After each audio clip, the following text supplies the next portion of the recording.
committee. Okay. The other members of the committee are here too, Ann Bjornson and Jim Kelly. And we want to welcome Father Terry Moran and thank him for coming to do this presentation.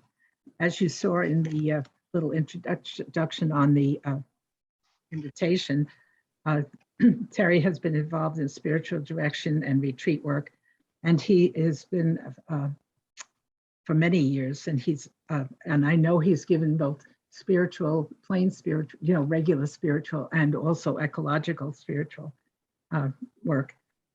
He is now director of the Office of Peace, Justice, and Ecological Integrity of the Sisters of Charity of St. Elizabeth of New Jersey. And he's one of the founders of the Daniel Berrigan Collective for Community Contemplation and Resistance. I know Terry is a member of ROAR, which is the Religious Orders Along the River, an environmental group of religious communities around the Hudson River. And we work mainly to preserve and respect the Hudson River bioregion. So he's a hard worker, a good spiritual man, and very gentle. And I look forward to hearing what he's saying today. Thank you, Terry. Thanks, Doretta, for that lovely introduction. Thank you. I'm just going to share my screen now. And I'll mute myself.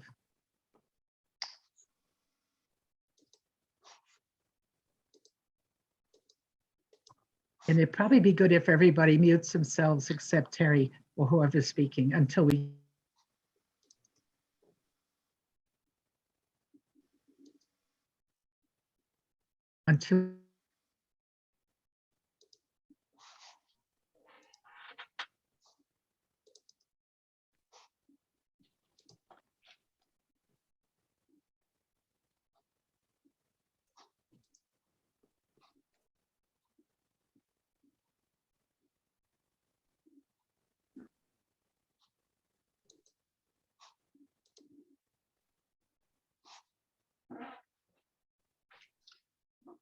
So our time together today is called the Mysticism of Wide-Open Eyes, the Contemplative Wellspring of Peacemaking.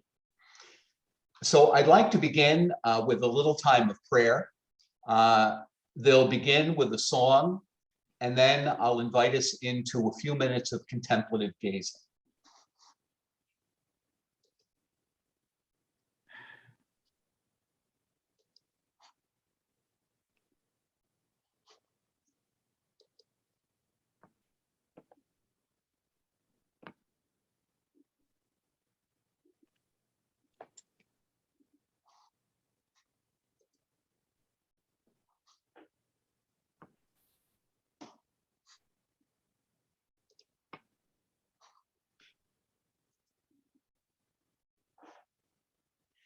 Gathered here in the mystery of His love, gathered here in one strong body, gathered here in the struggle and the power. Spirit, draw near. Gathered here in the mystery of His love, gathered here in the mysteries of His body, gathered here in the mysteries of His body, gathered here in the mysteries of His body, gathered here in the mysteries of His body, gathered here in the mysteries of His body. Gathered here from the mysteries of His body, gathered here from the mysteries of His body, gathered here from the mysteries of His body, gathered here from the struggle and the power. Spirit, draw near. Spirit, draw near.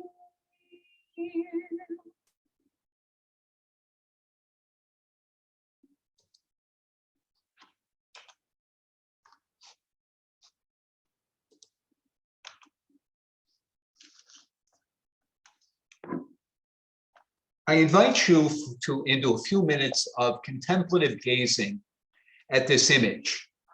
It's an image called the Virgin of the Wall in the Orthodox Cathedral in Kiev. It's a very beautiful, strong image of nonviolent love. Mary raising her hands in prayer and in peace. Dan Berrigan often said, find a place to stand and stand there. That's what Mary's doing. She's found her place to stand in the place of nonviolent resistance. And certainly while the minds of the world are on Ukraine, I invite us to recall that Mary was a brown Middle Eastern woman. And let's also recall the victims of the United States-backed war in Yemen, our great friends, Saudi Arabia. It's a war that's been going on for 9 years and has reduced Yemen to the Stone Age. But it hasn't gotten in 9 years the press that Ukraine has gotten in a few weeks. Let's recall, as we rejoice at the reception that Ukrainian refugees are receiving, let's recall the terrible way in which we've treated Haitian refugees from violence in the United States in the past year. So let's gaze in silence for a few moments at this beautiful, strong image of contemplative resistance.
Amen. The title of our time together today comes from the great German theologian and activist Dorothea Sölle, who talked about the mysticism of the wide open eyes. And on the right of the screen there, you see her book, The Silent Cry, Mysticism and Resistance, which for me is one of the all-time best books on that topic of spirituality, contemplation, and resistance. She points out the fact in the words that I've chosen for the title, that we usually identify contemplation or mysticism or spirituality with the tendency to close our eyes, the desire to get away from it all, to remove ourselves from situations of pain and suffering and conflict and tension. You'll never find a Catholic retreat house built on the site of a toxic dump or in a slum. They're all in bucolic places or on the water, places where we can, quote unquote, get away. But I would suggest that only someone who has sunk deep roots into God can keep their eyes open to the absolutely overwhelming misery of the world. And, you know, if it was true 3 weeks ago, how much more true is it now with this, when the unthinkable has happened in Europe? So I suggest to us, if you want a measure of the quality of your spirituality, if you want a measure of the quality of your prayer, can you keep your eyes wide open to the suffering of the world? The other part of the title, about the contemplative wellsprings, comes from another great peace activist, Dan Berrigan, who was my friend and my mentor.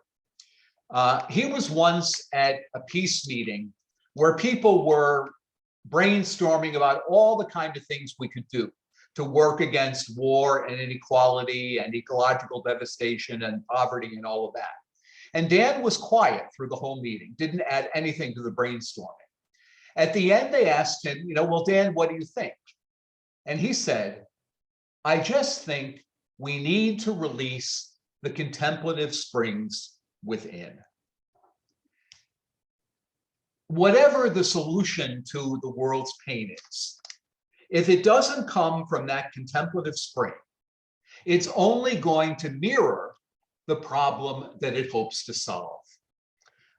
Again, Dan said, a revolution is interesting only insofar as it avoids, like the plague it promised to heal. If our peacemaking doesn't come from that deep contemplative spring, we are just mirroring the plague that we hope to heal. Dan's brother Phil said very pointedly, it's not that violence doesn't get results. The problem is the results violence gets. Another angle on this perspective comes from the wonderful Mother Maria of Paris. If you don't know about her, I encourage you to Google her and learn something about her. She was magnificent. She's called the Dorothy Day of Russia, the Russian Orthodox Church, and died in a concentration camp in 1945. She lived in Paris. She talked about the mysticism of the open door. How do I keep the door of my life, the door of my attention, the door of my heart, open to whatever and whoever shows up? That is a true path of asceticism. If you want to take on something for Lent, don't worry about giving up chocolate or candy or scotch. Try the asceticism, the mysticism of the open door. Because often our feats of prayer and penance serve mostly to enhance our egos.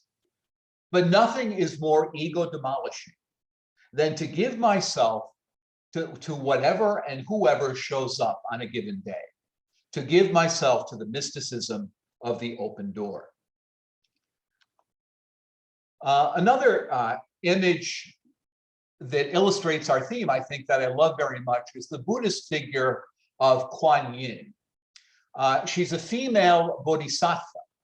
And a bodhisattva, as you probably know, is a being who resolves not to enter nirvana, not to enter heaven or enlightenment, as we would say, until every single other being in the universe is saved, is redeemed.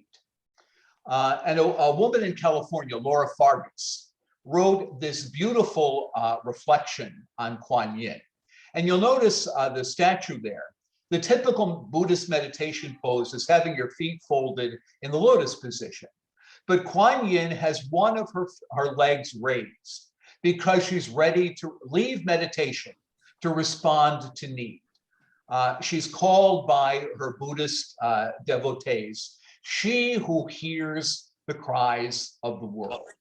So the wide open eyes, the wide open ears. Laura Fargus's poem says to us, of the many Buddhas, I love best the girl who will not leave the cycle of pain before anyone else. It is not the captain declining to be saved on the sinking ship, who may just want to ride his shame out of sight. She is at the brink of never being hurt again, but pauses to say, all of us, every blade of grass.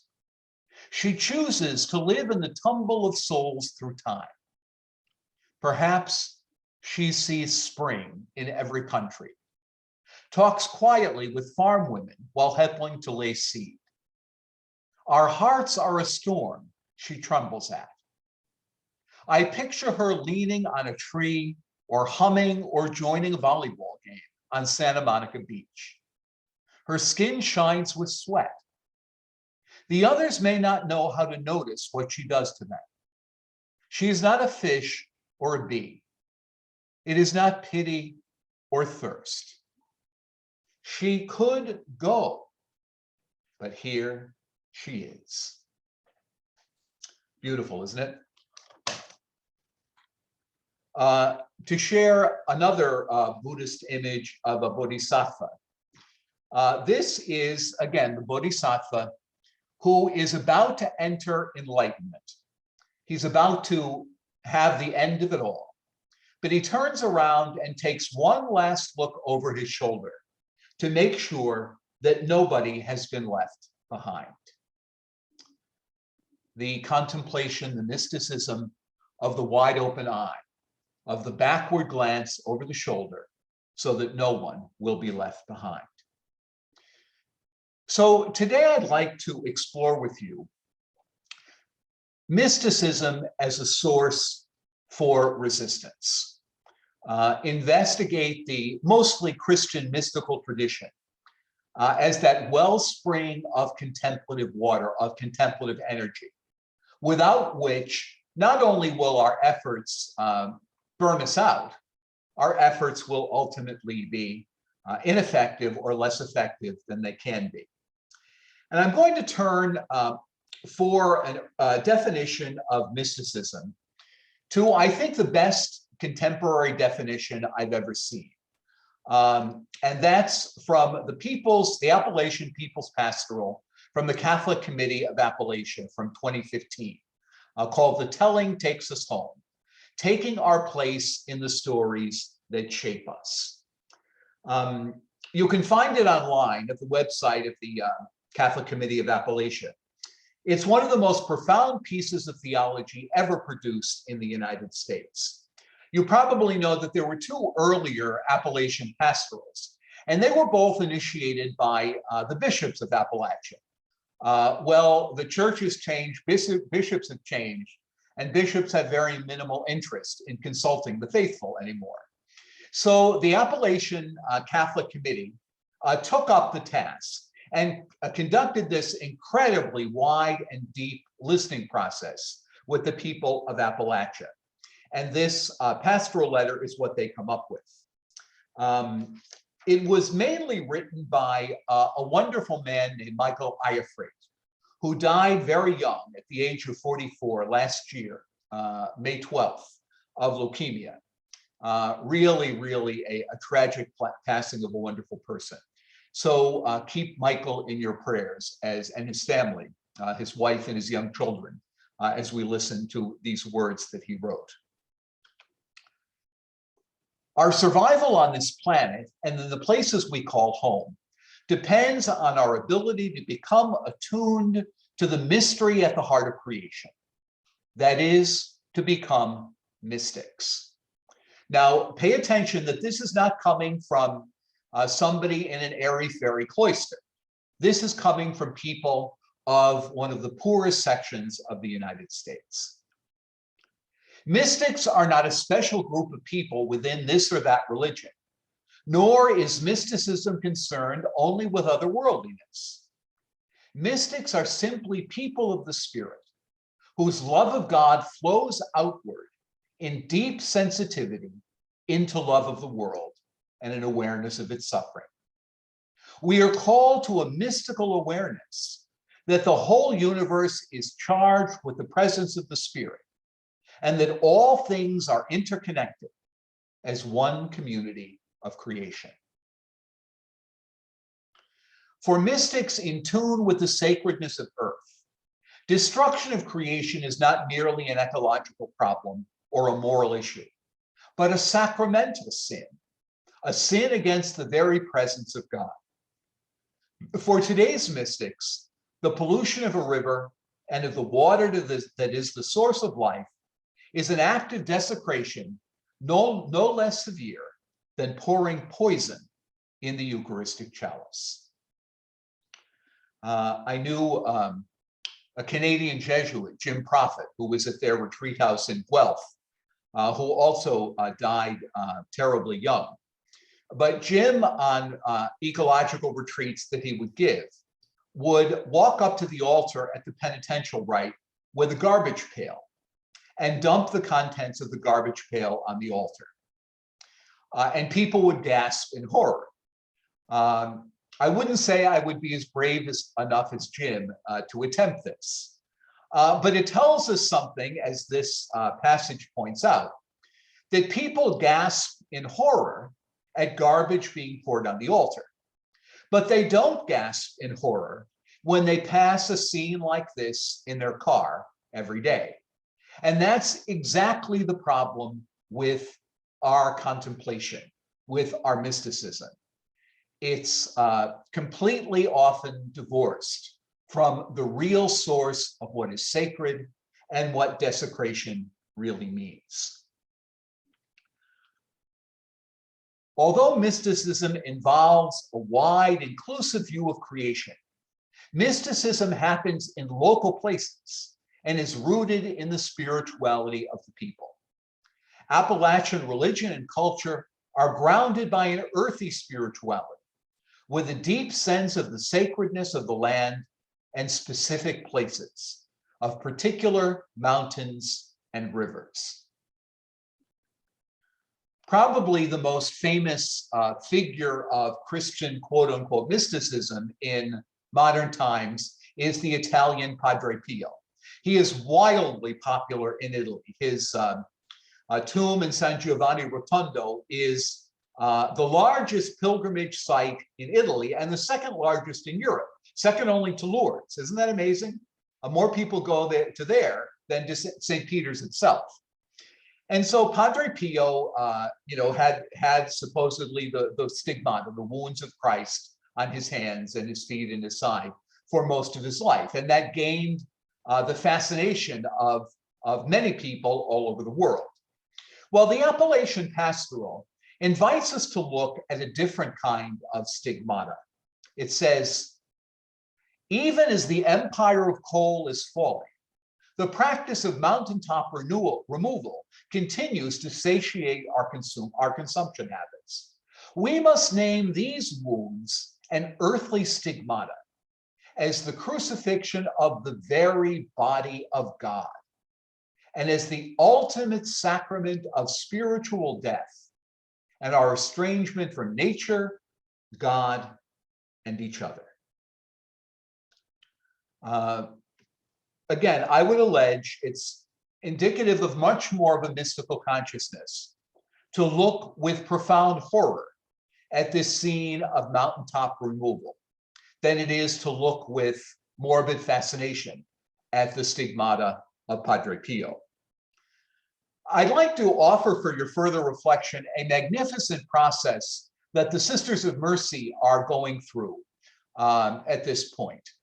It's called Awakening to a New Consciousness, Listening to the Cry of Earth and the Cry of the Poor. And it's a spiritual and theological investigation of extractivism, of mountaintop removal, of our mining practices. But it's looking even more deeply at extractivism, not just as a technique for getting coal out of the ground, but as a deadly spiritual approach to the world in general. How easy it is for us to look at earth, to look at other people as commodities from which I extract things that interest me, things that serve my interests and satisfy my wants. So if you Google this, Awakening to a New Consciousness, Sisters of Mercy, you'll come up with this wonderful process with lots of videos and resources to enter more deeply into what I'm going to be talking on today. What I've suggested to you is already very deep in our tradition of Christian mysticism. You're probably familiar with the great St. John of the Cross and his expression, nada, the Spanish word for nothing. Nada, nada, nada, nada, nada. And even on the mountain, nada. So you go through this arduous contemplative process to climb Mount Carmel, and what do you find at the top? Nada, nothing. Not a great motivation for setting out on the expedition, is it? But what John of the Cross is trying to tell us is that God is nothing. God is no thing. And as long as we treat God as a thing like any other thing, as long as we treat people, as long as we treat earth as things that can be the object of our extraction, of our consumption, we haven't even begun to set a foot on the road of enlightenment. I remember hearing a very powerful talk from a British rabbi, Lionel Blue, who said what really annoys him about Catholicism is our devotion to St. Anthony. We all know that when you lose something, St. Anthony is your go-to man. You know, St. Anthony, help me find my keys. St. Anthony, help me find my glasses. You know, all that stuff. He says it really infuriates him that Catholics think they have this butler in the sky who snaps to when they lose their keys, but that heaven closed its ears and its eyes to the anguished prayer of 6 million Jews during the Holocaust. St. Anthony, be my butler and find my keys. This is a deeply mystical perspective in what John of the Cross is getting to. When we treat God like a thing, an instrument of achieving our desires, we're as far from knowing God as there could possibly be. People tend to like Francis of Assisi more than John of the Cross. And somebody has said, in contrast to John of the Cross, with his mysticism of nada, of nothing, Francis has a mysticism of cosa, the Italian or the Spanish word for thing. Francis delighted in things, in brother sun, sister moon, brother air, sister water, brother fire, and even, as he said, sister death. But Francis, through his contemplation, discovers that not even things are things. Things are no things too. So he ends up at the same place as John of the Cross, even though he starts differently. Francis discovers that things are invitations to relationship, even inanimate things like rocks. There are summons to reverence, to love, to praise, to awe. The famous ecologian, as he called himself, Thomas Berry, always used to say, we say that we shouldn't treat people like things. I suggest we shouldn't even treat things like things. Francis and his mysticism of things, again, teaches us that everything that exists, from the most massive galaxy to the most fleeting microparticle that disappears in a billionth of a second, they're all invitations to relationship, to reverence, to love, to praise, to awe. Pope Francis points this out in Laudato Si when he says, St. Francis helps us to see that an integral ecology calls for openness to categories which transcend the language of mathematics and biology and take us to the heart of what it is to be human. Just as happens when we fall in love with someone, whenever Francis would gaze at the sun, the moon, or the smallest of animals, he burst into song, drawing all other creatures into his praise. And I have a slide, a picture of wildflowers there, because Francis demanded that in all his friaries, If the friars were going to have a vegetable garden, they had to leave a border of wild space around it so that nature could grow what nature wanted to grow there, wild flowers and wild herbs. And in that way, Francis was fighting against that spirituality of extractivism that sees in things value only so much, only insofar as they serve our purposes. Francis wanted to make room in the world and in our souls for wildness, for nature being an actor and not just the object of our consumption. One of the things that's distinctive, I think, about a mystical approach is that mysticism relies on experience. There's a wonderful verse in Proverbs where Lady Wisdom Sophia speaks, and she says, "I, wisdom, dwell in experience." The key to mysticism is the role of experience in human and in religious life. So often people's experience of religion is that it gets its authority from office. The teachers in our church are men who've had hands laid on them, and that sacramental act makes them an authority. Or official texts, the scriptures, church teaching. Whereas mysticism offers the very subversive authority from experience. It's not the catechism says, or the Pope says, or even the Bible says. It's this is what I have experienced. And that's why, as we'll see in a moment, mysticism is very subversive. So mysticism attends to the experience of women who feel called to the priesthood, even though the church feels that that question has been settled by the fact that we've never done it this way. Mysticism attends to the experience of divorced and remarried people who are in a quote unquote non-sacramental marriage, but nevertheless find it a profound experience of love and indeed of God. It's the ultimate absurdity of the Catholic approach to marriage that we would tell a woman whose first husband was abusive, but her marriage was sacramental, that her first marriage is a sign of the love of Christ to his church, but her second marriage to a loving husband is not an experience of love. The mystical tradition blows nonsense like that to smithereens.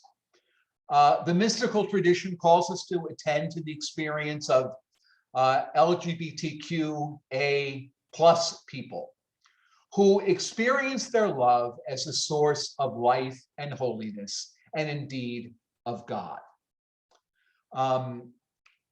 Mysticism is something that happens to fundamentalists, biblical fundamentalists, who all of a sudden see God acting in a different way in their lives, different than what the scriptural text or the televangelist is telling them.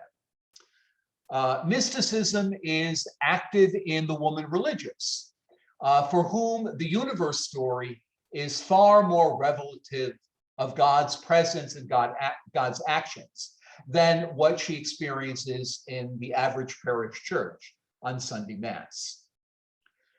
The poet Rumi summons up the mystical perspective very, very pointedly. He said, "Last year I was learning about the vintage of good wines. This year I am swimming in redness. Last year I meditated near the fire. This year I am a burnt kebab." You can read about fine wines all you want, but there's nothing like that dizzying savor of a fine vintage.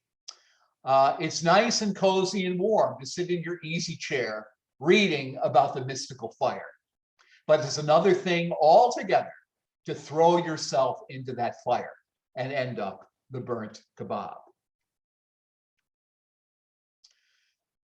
The great Jewish mystic Martin Buber said, biblical mysticism is not ecstasy, but vocation and mission.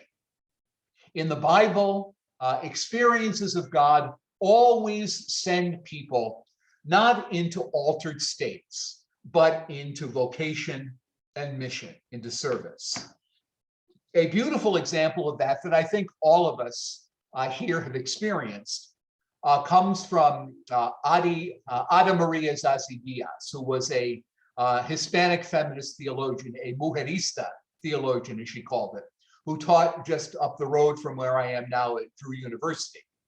She talks about being at a picket line, protesting apartheid.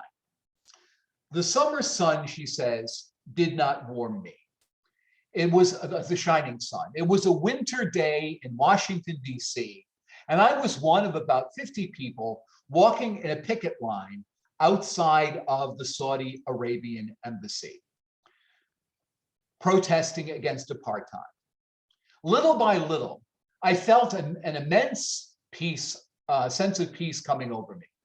I felt myself to be where I was and in many other places at the same time. This sense of the divine in me and myself in the divine was a bodily experience. I could feel it, sense it, I could touch it, and wrap my arms around the divine in a very real sense. Years later, a dear friend who is a committed woman activist said that she prayed best with a picket sign in her hands. I smiled when she said it, remembering my experience in Washington, thinking, I have had mystical experiences with picket signs in my hands. Again, I don't think any of us would be on this retreat today if that hadn't been our experience as well. Besides the focus on experience, I'd like to suggest to you that one of the characteristics of the mystical approach is what people call a unitive consciousness. The type of consciousness that overcomes duality, that overcomes either or, that overcomes the certainty that something is just this and not that. It's summed up in that famous, again, Eastern image that we have on the right of our screen of yin-yang. The whole image is made up of two separate parts, but the image depends on both of them. It wouldn't be what it was if you took one, the black fish or the red fish, out of it. Carl Jung summarized this approach in the Latin phrase, the coincidentia oppositorum. He said the sign of psychic wholeness, and I would say the sign of holiness, is the ability to bring together opposites and hold them in creative tension. And that's what the mystics are able to do. They live on the borderlands where there is great interchange and therefore great potential for creativity. So if you asked somebody what is music, people would say music is harmonious sound, perhaps. But in actuality, music that was just sound would be torture. You know, the emergency alert that we hear on the radio. Music is really the creative use of both sound and silence. It's the coincidentia oppositorum. It's bringing together the opposites. It's the unitive consciousness that takes two things that seem to be the complete opposite of each other and brings them together in something soul-stirring. This mystical bringing together of opposites is built right into the heart of reality. Brian Swim invites us to look at stars. And of course, this is not a star, it's billions of stars in a galaxy. Brian Swim says, the star that exists between two extremes.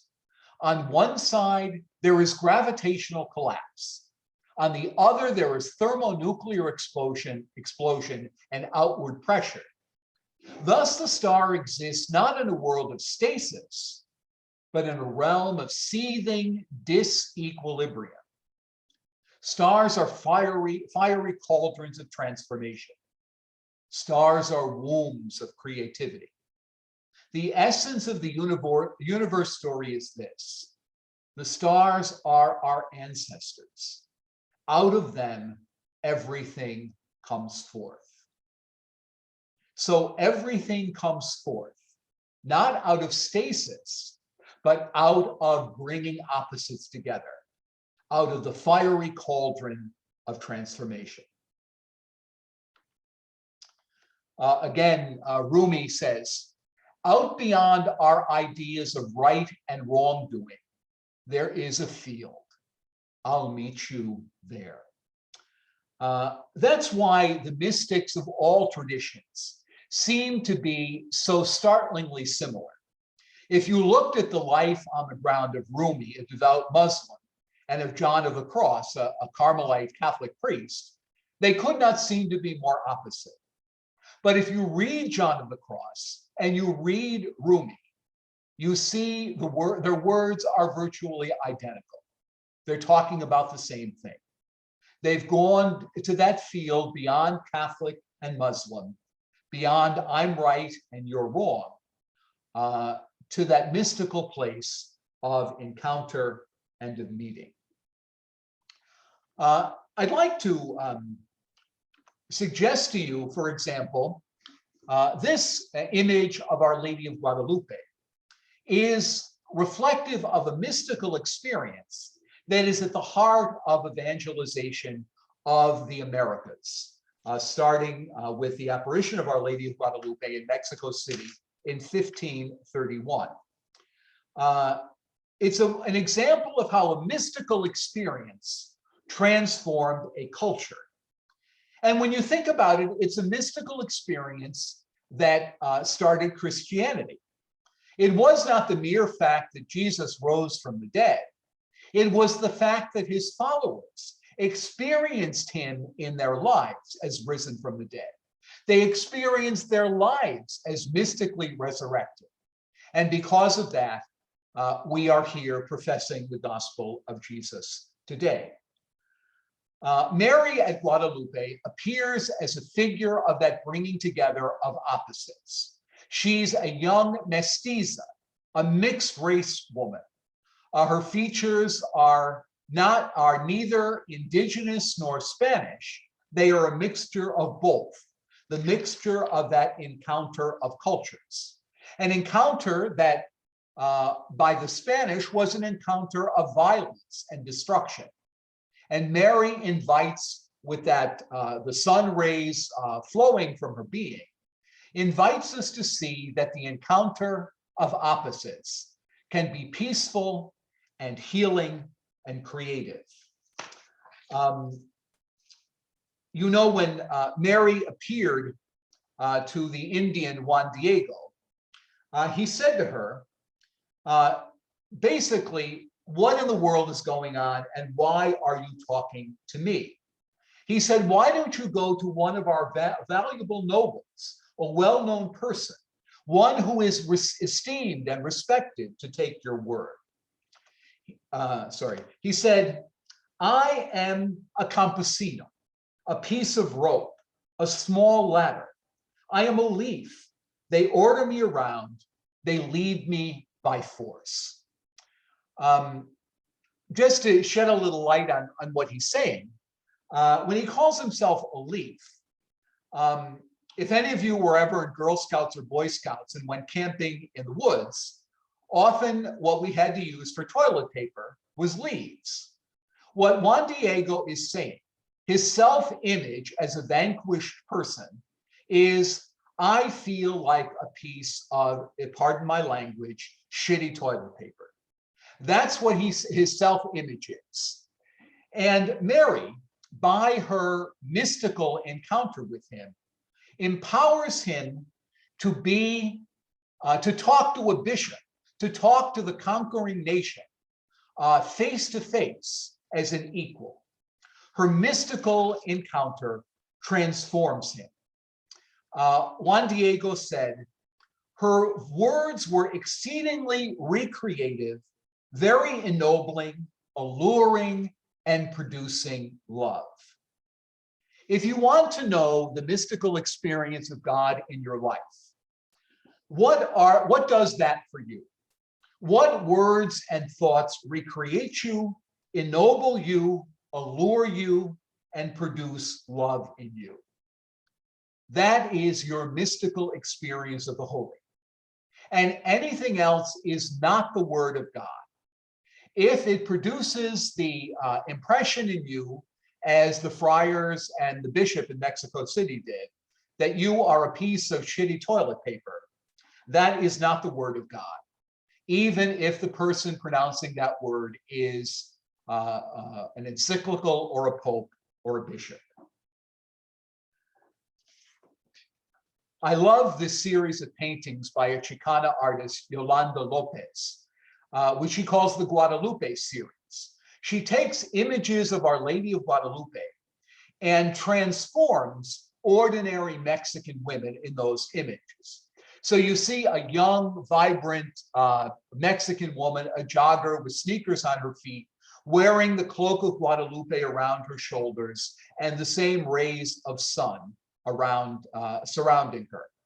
On the right, a Mexican woman working in one of those maquilladoras, those sweat-shaped factories that produce our cheap clothing. And she's weaving the mantle, sewing the mantle of Guadalupe on her sewing machine. Yolanda Lopez rescues Guadalupe from the official religion that often used it as a tool of impression for women, and makes it an image of liberation for women. The Tibetan Buddhist tradition has a practice where you look at a very, very elaborate and complicated image of one of the Tibetan Buddhist God figures, and you experience yourself merging with that image so that you become what you're gazing at. That's what Yolanda Lopez invites these women to do. Don't pray to, just pray to Guadalupe. Experience yourself as Guadalupe. Experience yourself as the woman clothed with the sun, with the mantle of stars, empowering, creative, loving, vigorous. As we've already seen, one of the wonderful things that mysticism does is invites us to a new imaging of God. Mystics remind us that the primordial sin of biblical religion is idolatry. And idolatry is fundamentally limiting God to one image, to one name, to one language, to one place. Mystics encourage us to play with different images of God. And often the images of God they invite, and we'll look at a few of them in a moment, are shocking. They are often amazingly physical for a religion that tends to be spiritual. They very often are gender bending. They image God in all kinds of genders. They are very often threatening to power. They are creating and recreative, as Juan Diego talked about. So I'd like to look with you at just a few of these subversive God images. This is one that's not so subversive. I'm sure you've seen this. This is the image of Christ, the Pantocrator, the ruler of all, that's in the dome of the National Shrine of the Immaculate Conception in Washington. And this is the most unmystical image of Jesus, of God, you can find. It's taking our human images of power and projecting them on God. So Jesus is gigantic, he's muscular, literally fire is coming out of his ears. If you look closely at his face, he looks pissed off. You wouldn't want to meet him on Judgment Day. And he dwarfs everybody else around him. This is, again, a very non-mystical projection. It's taking what we conceive of in human culture very often as important. Violence, coercion, muscle, masculinity, bigness, anger, fire, the capacity to judge, the capacity to destroy, and projecting those human ideas onto God. Look, by contrast, at this image. This is the beautiful icon of the Trinity by the Russian iconographer Andrei Rublev, who interestingly painted this image of the Trinity at the same time the conquest of the Americas by Europe was happening in the mid-15th century. I could do a whole retreat, invite me back next year, just on this icon. But just to say something briefly about it, Rublev images the persons of the Trinity as three strangers who are coming to look for hospitality from Abraham. They are travelers who are tired, who are hungry, who are thirsty, who are weak, who are vulnerable. And if you look at the image, there is nobody in charge of the Trinity. God the Father doesn't have a badge that says, I'm the boss. It's an image of mutuality. It's an image of tenderness. It's an image of conversation. It's an image of God being present in the stranger and the wanderer. It's an image of God as mutuality.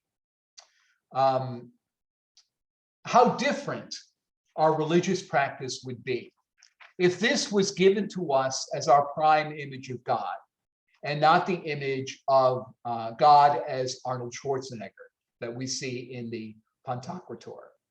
Also, interestingly, the figures in Rublev's Trinity are kind of androgynous. They are angels, but they're not male images, and they're not female images either. They are both and beyond. So again, an image that is tender, mutual, conversational. What a different image of God springs from contemplation of this image. Something that could only come out of mystical consciousness, I would suggest.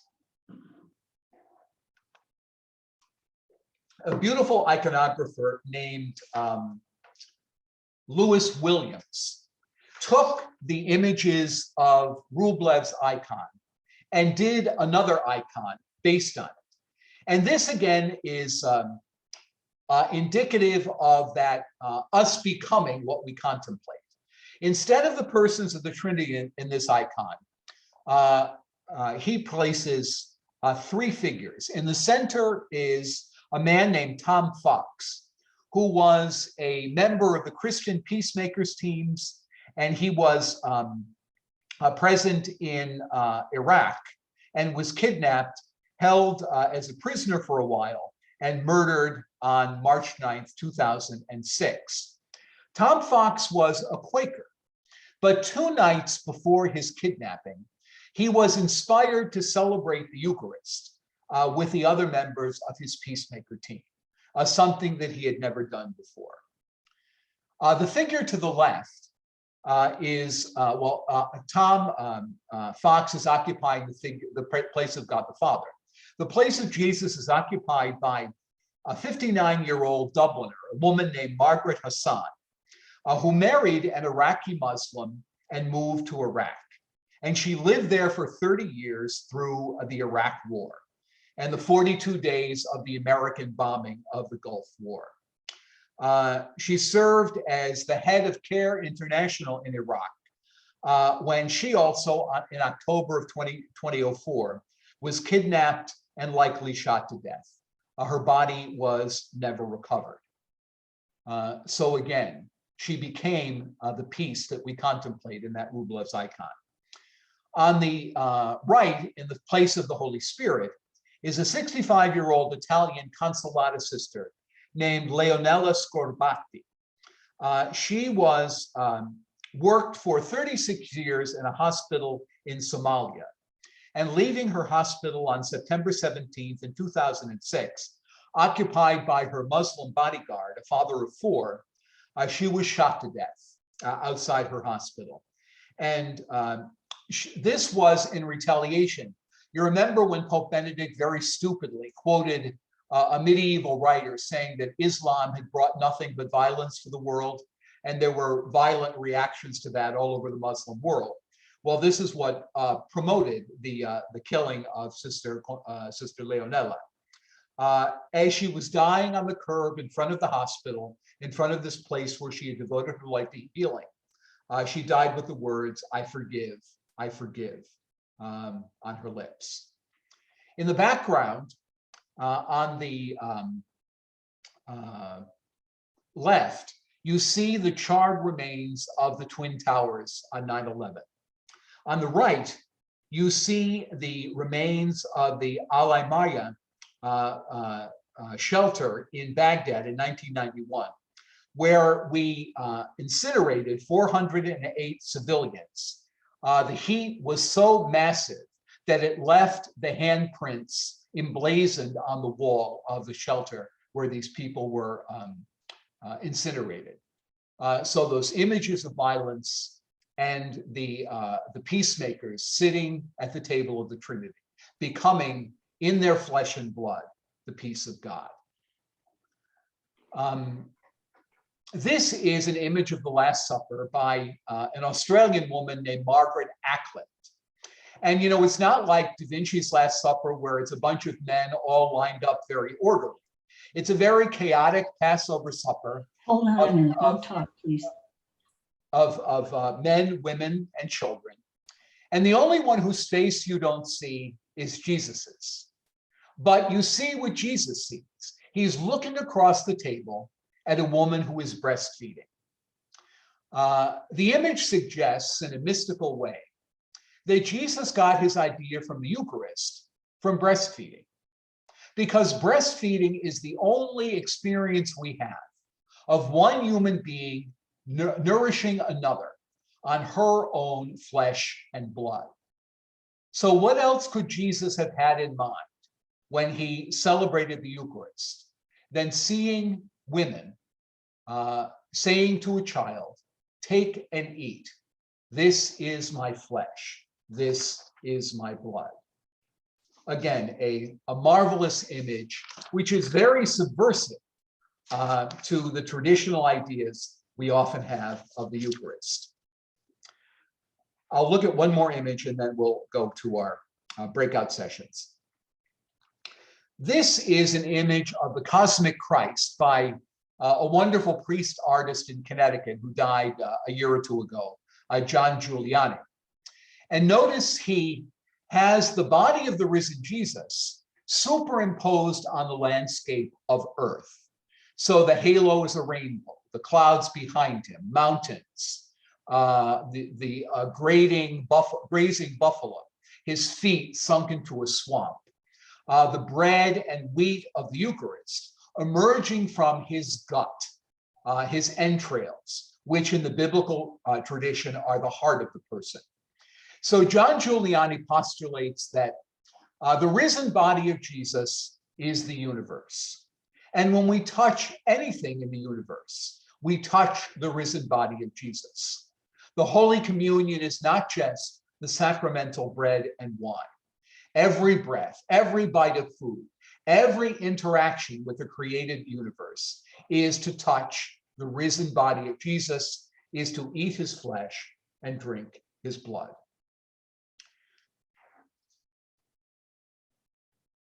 Okay, I'll invite you now. Oops.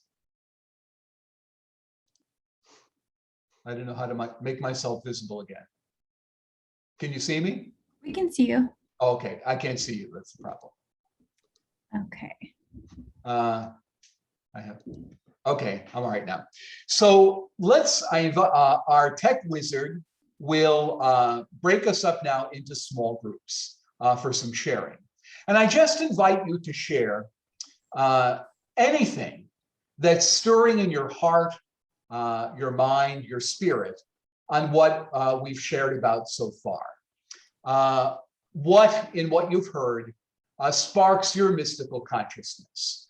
What has cleared away perhaps a little rubble that has covered over your contemplative wellspring inside? So we'll be in the breakout groups for about 15 minutes until 11:50. So enjoy your sharing, and we'll see you back in about 15 minutes. Karen, take it away. All right. There we go.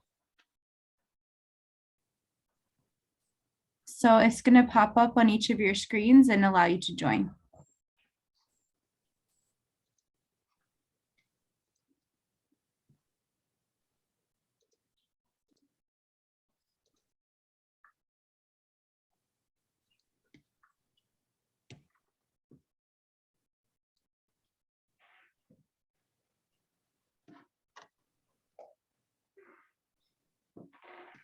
Angela, do you see something on your screen that will let you join the room?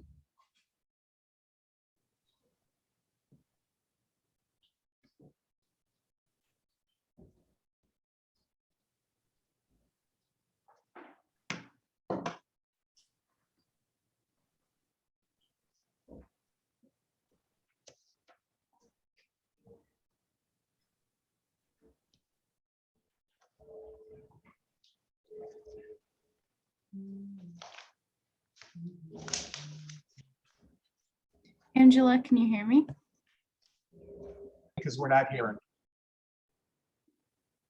We can't hear you, Bob. No, you're not muted, but we can't hear you. Right. Turn it up. Too bad. Oops. I'm Eddie Ann, sorry. can you mute? I know. Yeah. Maybe if you put it in chat. Yes, that's just what I was going to say. Write it in the chat. Click on chat and write what you're going to say. We'll all be able to read it.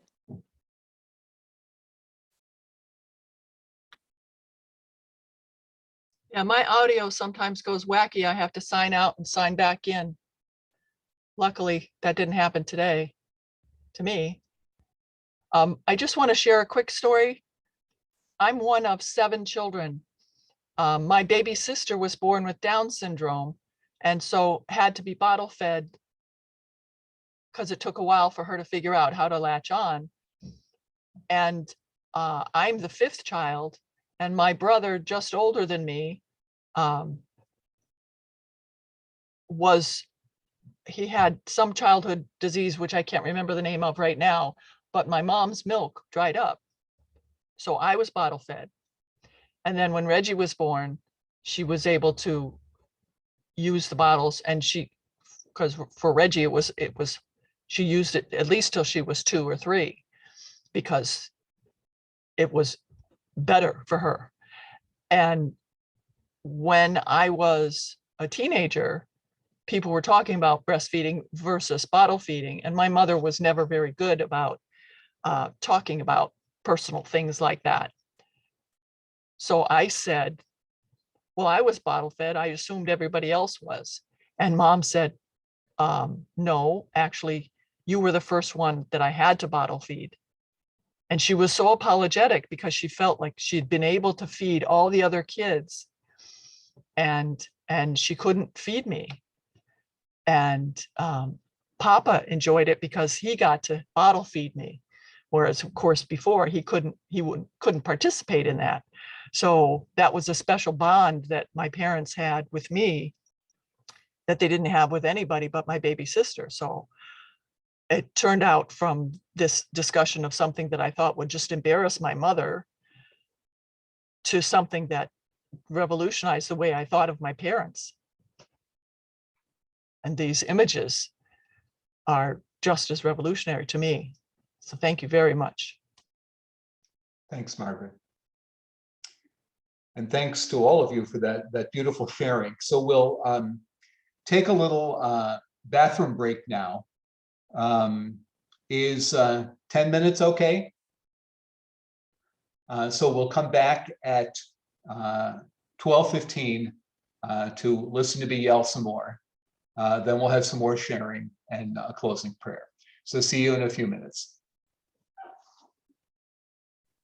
Okay, thank you.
Hey, Ann, did you see my note in the chat? I put a note in the chat about booking him for next year now.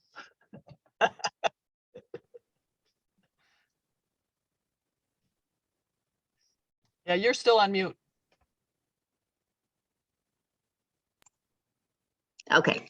Yeah. Am I on now? Okay, yeah, Yeah, I yeah. just to be, love to have a full retreat on Yeah. this topic. That's, Oh yeah, my gosh. definitely. Yeah, Wow. it's very, very good. There's just so much to think about, and Oh, new man. information, and just stuff you kind of knew, but never quite saw it that way or articulated it. It's, Yeah. yes, Oh, man. really great. And I don't know if I think he can travel around. He's in the tri-state area. So Yeah. if he doesn't have a space, he can come to Maryknoll or to Mhm. St. Joseph's in Brentwood or whatever. Yeah. Yeah, Maryknoll is still not open, Ah, but I don't bet next year. yeah. Yeah, a friend of mine is a Maryknoll affiliate, and she said they're meeting locally, the affiliates, but they can't go into Maryknoll. Yeah. I don't know about St. Joseph's. So, Yeah. Anne, a little business, Sure. did Verita send her reflection in? Beretta, is that how you say it? It's Verita, it's Beretta. Verita. Oh, no, I did see the email that she was going to do it. She said that day, but I don't think I got it. So I figured I'd give her till Monday. And, or, I can even today, I can just make sure, but I haven't seen it.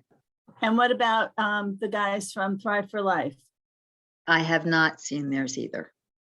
They promised. When I called them on Wednesday, they promised they were doing it that day and sending it in. And you asked them to send it to me. So it's possible they sent it to the office. And we'll I find gave out on them- Monday. Yeah, I gave them your email address, and Mhm. that's why I CC'd you on it. Yeah. Okay. I'll light a fire. So that's my work email. So that's not, don't I ever wasn't change- sure about that. Okay, so I'll keep Yeah. sending it to your regular email. Yeah. Yeah, don't change that, because that's won't. only going to last another 2 weeks. So, Right. Oh, that's right. so yeah, so just, Let me see. I can even, I don't know how to get at it. I can try to see if I got anything on the email. no worries. I don't know. If you just email me on Monday, yes, Sure. no, and then I'll send out nasty emails on Monday. Well, why don't you tell them? Yeah. Peaceful, nasty emails. Okay. Why peaceful don't you is- tell them to CC you? That way, if they get the address wrong, at least they know you. They don't really know me either. None of that. Nobody Yeah. knows. Never me. mind. But they do have my email address, because they emailed me, but when I sent them the information, they emailed me. So Right. they should have that. Yeah. And yeah, So who are we still missing? we're missing Catholic Charities and the Mark Right. Greenberg, the interfaith housing. Oh, right. And whoever was doing that was having trouble. I have other information. I think they've both been emailed now. So I'm going to send, I have a couple of other contacts I'm going to send to. I can't remember if it was Pierre or Beverly doing it. I'll just send it to them. What about Catholic Climate Movement? That's Nancy Lawrence. I had a conversation with her yesterday. I don't know if she said that she never got emails, but then We had she communicated. did. She did I have know. my email. I had her email address. Yeah. She had a hip replacement the beginning of February. I think but she sent me an email and she was like, she hadn't heard anything from the beginning. And I was like, No, she did. that's She and I not emailed each other. So yeah, I think who knows? Yeah. Marion, I live in the Bronx. Oh, but Yeah, pretty Yeah, up Riverdale. Yeah, yeah, It's an hour and a half to get to Xavier. Jesus, you're dedicated that you do. I don't know about that, but Xavier's a source of life for me. So you go where you get the life. So yeah. It's like 40 minutes for me where I live in Brooklyn, so that's a lot better. So, yeah, but always wonderful to see you. And I think Jill, when comes to liturgy with you, I Yes. see sometimes. So, Yes, and sometimes Jean Moretta too. yes, exactly, Whole exactly. Savior crowd there. All All right, right, so we sorry. should maybe start getting back. Mhm. Okay, Yeah, it should be time. everybody, we'll have a little time afterwards.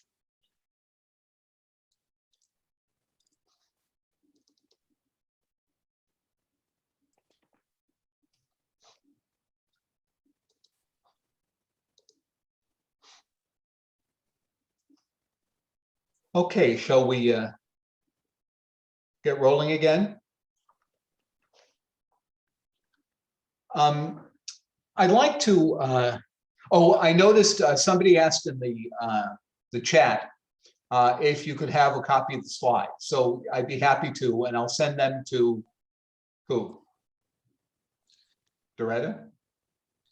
Okay, I'll Yes, send that's them to okay. Doretta, and then she can make sure anyone who is interested can get them. Yeah, we'll send them to Elder and she can send them out. Yeah. Okay, great.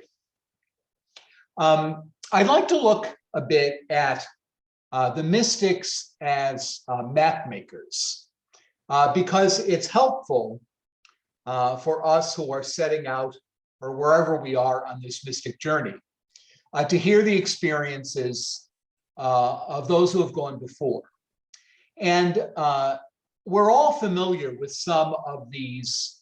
If we've been raised in any kind of religion, we got a very clear map of where we're supposed to go and what we're supposed to do. And often the mystics provide us maps that, again, are subversive of the traditional notions of where we're supposed to go in life are. So what I'd like to look at for a minute is the great St. Gregory of Nyssa, one of the first mystical writers in the Christian tradition. He died in 394. And his book, one of the first books on Christian mysticism, is called The Life of Moses, where he used the life of Moses as an image for the mystical journey for everybody. But one of the interesting things that Gregory of Nyssa says, when he looks at the fall of Adam and Eve, you know, the way we were taught in CCD or in Catholic school was, you know, there was everything was perfect in paradise. Then Eve tempted Adam, they ate the apple, and it's been a shitstorm ever since.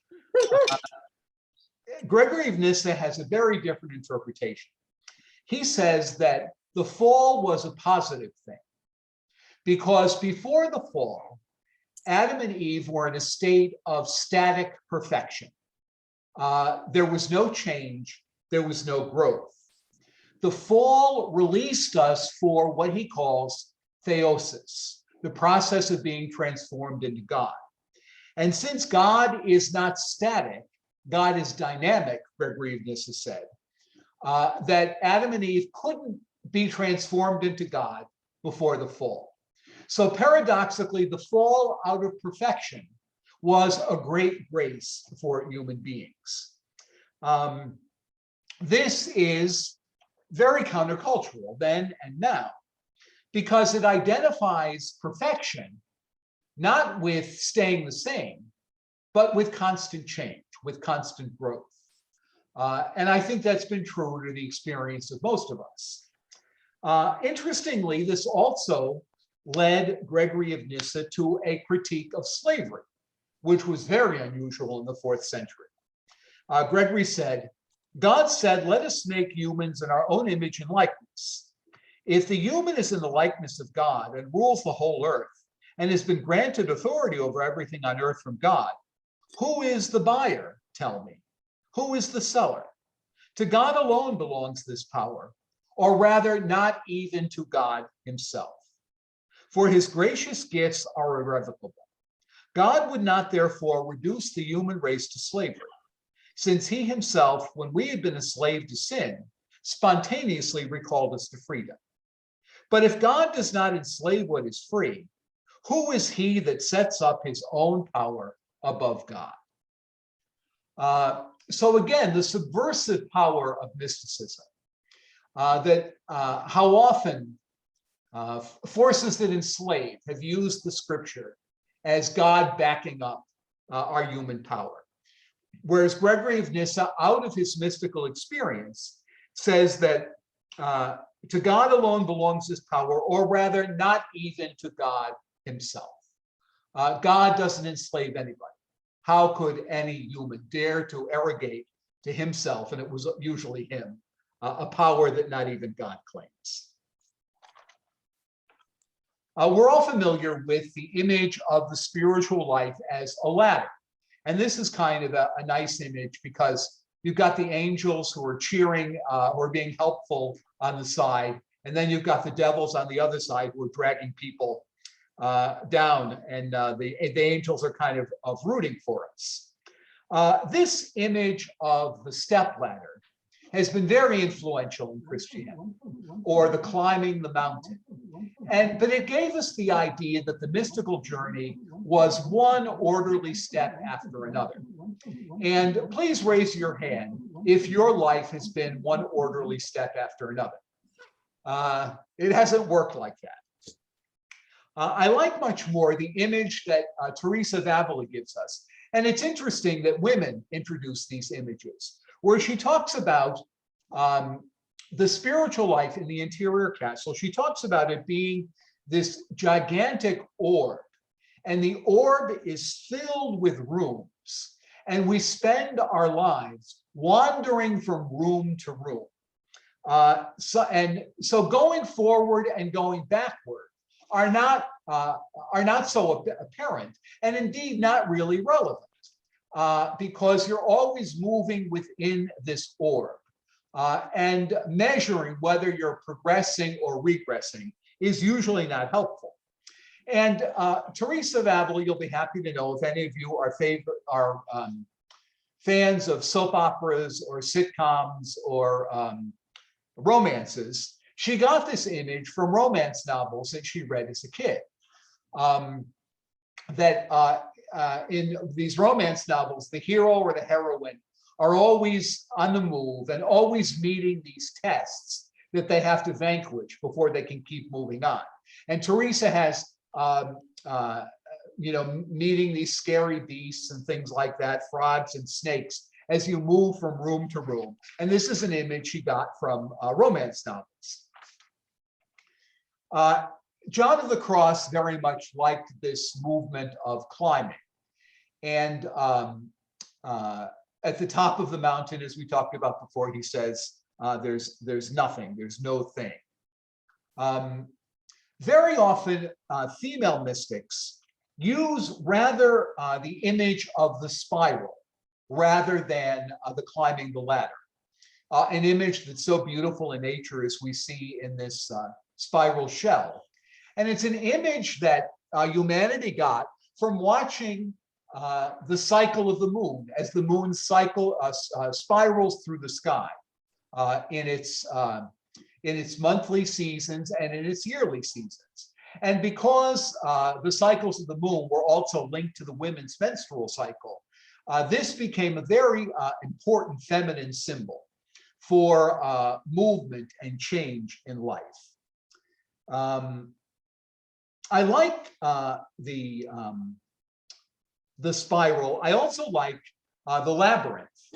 And I think the labyrinth, again, a very feminine image, is more accurate to our lives than the ladder. Because as you know, in the labyrinth, you keep moving, and in a second, all of a sudden, you're really close to the center, and you make one turn, and you're on the outer edge again. So this constant spiraling, this constant circling, in and out, weaving sometimes closer to the center, sometimes farther away. And really, unless you're a real expert, you don't know where the next corner is going to take you, whether it's going to take you close or far. So I think that's, the mystics tell us that's a much more accurate image of the way life really is. Most of us in life spend our lives spiraling around a few things, a few gifts and a few flaws. And navigating life aware of that reality that's unique to us, I think is much more accurate than this, ladder with its reliable steps, where you always know where you are, you always know what you're doing. I'd like to look with you at a few of these mystic pathways that probably we're not so familiar with. One comes from a 15th century Flemish mystic called Jan de Roosbroek. And he wrote a very, very interesting mystical book that is almost never read called The Sparkling Stone. And he talks about, he sees the stages in the mystical life in terms of these images that are at the bottom of the screen. He says we start out as mercenaries. And how can we not but be mercenaries in this capitalist culture in which we live, that is evangelizing us long before we ever hear a word of the gospel? He says the mercenaries look at life as a business proposition. You get what you pay for, everything has a price. It's a stage of life that's dominated by fear and anxiety that there won't be enough. And I mean, isn't that our culture? Doesn't that sound like the world economy at the end of the 21st century? The myth of scarcity. There's never going to be enough for everybody, so I better make damn sure I get enough for myself. The mercenary spirit is where the spiritual life begins. The second stage, he says, is that of the faithful servants. They're energized by good works, but they're detached from the love that is their origin. So they do good works, but they do them mostly because of worldly motivation. And they want their works to be bigger, better. They want them to be successful. They want them to win the positive opinion of other people. And isn't that true of us at many times in our lives? And we always fight, particularly in the peace movement, with the allure of effectiveness. What's going to work? And von Roosbroek says that that's not a very advanced mentality. Dan Berrigan said, live out of the deepest truth you know, and leave the question of effectiveness aside. The next stage is the stage, von Roosbroek says, of dear friends who awaken to the love that is the heart of reality. But still there's an element of self that remains central. They love control. They choose at this stage, they delight in loving the people they love, but there are plenty of people they don't love too, as Dorothy was talking about before. They bring the same criterion of success from their outer life to the inner life. So being loved is being everybody's dear friend. And if you are, as I am, very conflict avoidant, we know what a trap this is in the spiritual life. How often we're paralyzed by fear of not being loved, not being appreciated.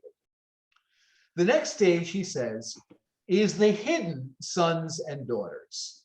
And it's the time in the spiritual life when you lose control, when you're not choosing who you love and who you don't love. And he says the model of this stage is Abraham and Sarah, that old couple who at the end of their lives leave home without knowing where they're going. They're people whose lack of control is caused by situations of violence, injustice, suffering, and death. And in this stage of life, they hang on to God in naked faith and become like Christ, a hidden son and daughter, like Christ on the cross. When you looked at Christ on the cross, nobody would have said, here is God's beloved. Here is the Savior of the world. Here is the second person of the Trinity in our terms. He became the hidden child. But this entering into that hiddenness of naked faith in God is, von Roosbroek says, the real beginning of the spiritual life. The last stage, the stage of perfection, he says, is when we become common, ordinary human beings. The very thing we were trying to avoid all our lives is what we become at the height of perfection. He says, at this stage, we are taken over by the other, by God, and we become conduits of unconditional universal love. We're ordinary people living ordinary lives who are equally at home in action and contemplation. Without imposing anything, we participate consciously and responsibly in life, moment by moment, as it unfolds. I think of the wonderful experience of Thomas Merton, where you remember when he went to become a monk in Gethsemane, he wrote those most grandiose words about the Trappist in Gethsemane that you can imagine. He said Gethsemane was the axis of the universe, and that the monks' prayers were the thing that were holding the universe together. So Merton was a 4 on the Enneagram. So being special and being important and all of that was very crucial for him. And Gethsemane being the best and the hardest and all of that. By the end of his life, Merton wrote, in the last year of his life, I am not a monk, I am a man. This is not a monastery, it is a house. I do not pray, I listen to the trees in the wind. So he became the common human being. He gave up any need to be special, to have titles, to have a habit, to have a special house, even to have his prayer be special. I do not pray, I listen to the wind in the trees. Participating consciously and responsibly in life as it unfolds, moment by moment. Kind of related to that, Dorothea Sulla, whom I recommended to you before, who died in 2003, and of course lived as a young woman in Germany during the war, was therefore haunted by the Holocaust during her whole life. And she was one of the most important Christian theologians to demolish the cult of obedience that we had in Christianity. I remember when I was a novice, our novice master told us that when we go to Mass under obedience, we give more pleasure to God than if your grandmother goes out of devotion, because she's going out of her own free will, but we go out of obedience. So it's much more pleasing to God. Ridiculous. And Sulla looked again and again at how the cult of obedience, being the good, loyal citizen, enabled the Holocaust in Germany. How many, the Nazis were always numerically rather a small proportion of the population. It was the good, obedient Christians who didn't resist that were the real enablers of the Holocaust. So Sulla,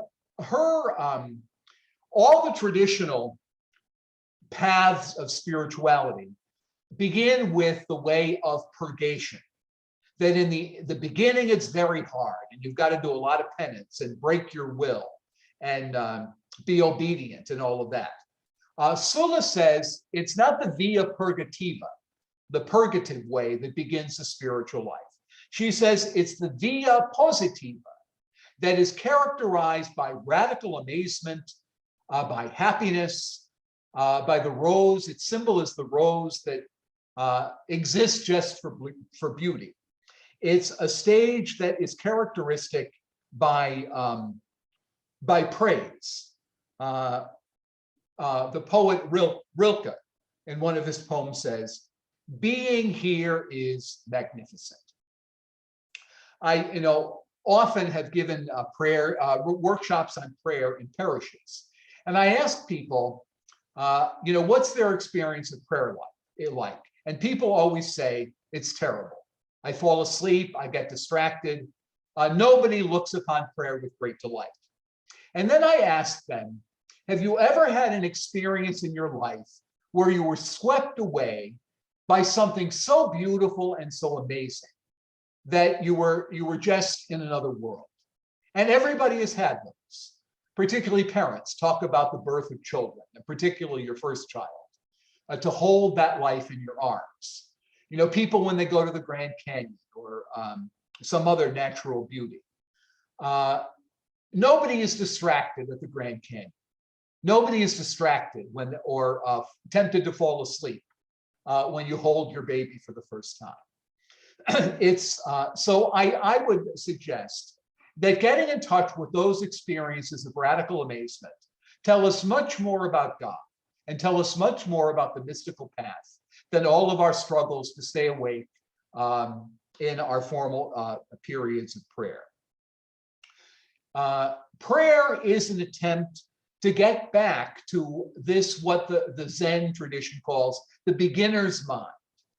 There's a Zen saying that in the beginner's mind, there is only one, there are many options. In the experts, there is only one. Dorothy was talking, or whoever, maybe not Dorothy, somebody else about, Doretta, about our lack of imagination. You know, the only solution to Russian aggression in Ukraine is war. The experts only know one answer. The child, the beginner's mind, knows many answers. So to go back to the state of radical amazement. Sulla says, however, it would be naive to say that the mystical path does not have its own via negativa. Meister Eckhart said the spiritual life is more subtraction than addition. It's more getting rid of a lot of crap than it is taking on a lot of holy things. Sulla says the great enemy of the spiritual life is seclusion. Our culture tries to isolate us, and it tries to tell us, in her words, to make us believe that I cannot live outside the empire's incubator. And you hear that from people so often. You know, I'd love for my life to be different, but I can't drop out of our social and economic and ecological institutions that are wreaking havoc. Empire wants us to believe that there's no other way. This is the stage characterized by letting go of possessions, of violence, of the ego. Sulla has a marvelous phrase. It's the stage of the removal of the fat that makes us insensible. Our culture tries to fatten us to prevent us from feeling. It doesn't want our heart to be touched. So we're insulated in this layer of violent, possessive, egoic fat. So in this stage, we're invited to ask ourselves, what do I perceive? What do I choose? What do I keep away from myself? What questions do I avoid? What does fear keep me from doing? It's the radical stage of unlearning the consumer culture. And it's often a dark night, and it's often an experience of missing God, because our faith often is not in God. Our faith is in our full refrigerator. And we think, you know, nothing annoys me more about Americans who say how blessed we are. God has nothing to do with our system is based not on blessing, but on robbery. Our comfort comes from stealing from other people.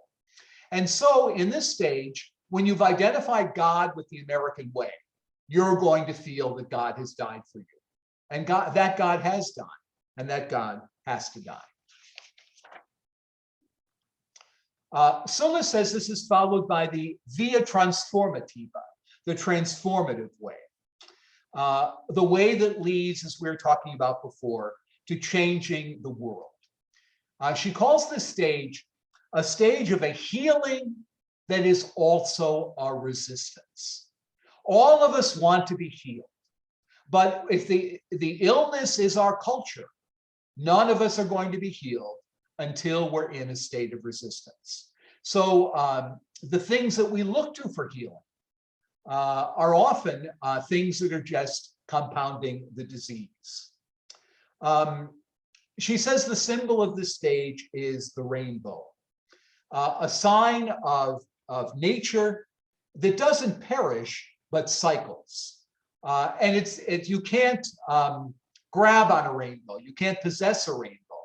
And indeed, a rainbow doesn't exist. It's a function of the way our eyes process light.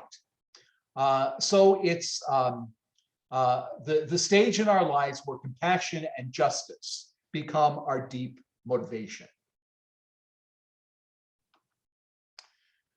So having looked at some of those maps, I'd like to look with you now to draw more on what we talked about earlier about how subversive wisdom is.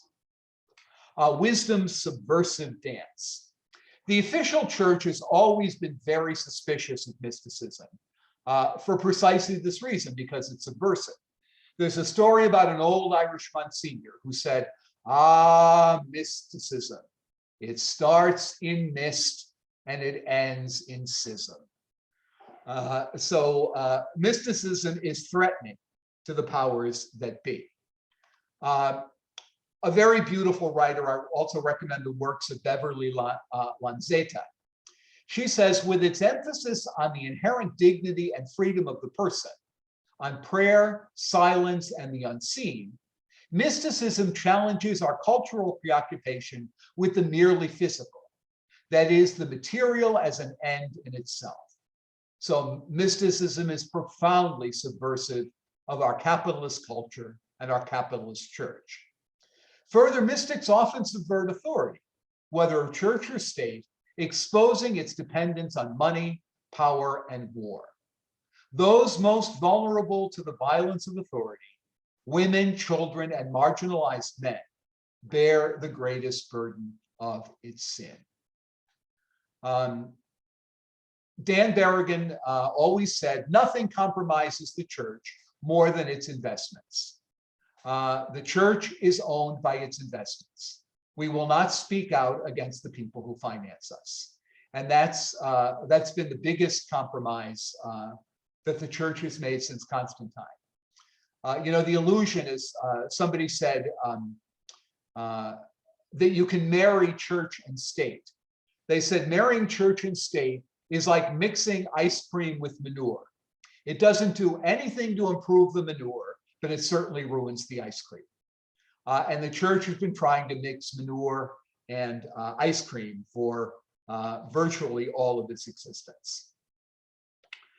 It's important for us to remember that the resurrection of Jesus was an act of civil disobedience. Pilate put the imperial seal on the tomb and commanded that no one dare break it, thinking that somebody was going to come from the outside and break the seal and rob the body of Jesus. But the seal was broken from the inside. The risen Jesus broke the empire's seal, and the foundational act of Christian religion is an act of illegal resistance to empire. You might have seen yesterday in the NCR online, there was an article by a friend of mine, Patrick O'Neill, who was one of the Kings Bay plowshares who broke into a nuclear plant in Kings Bay, Georgia, 3 years ago to protest the insanity of nuclear armament. So he was just thrown out of the Knights of Columbus for this act. Civil disobedience was the very first, what gave birth to Christianity. And now a Christian organization, a Catholic organization of the Knights of Columbus is throwing out someone who does resurrection today.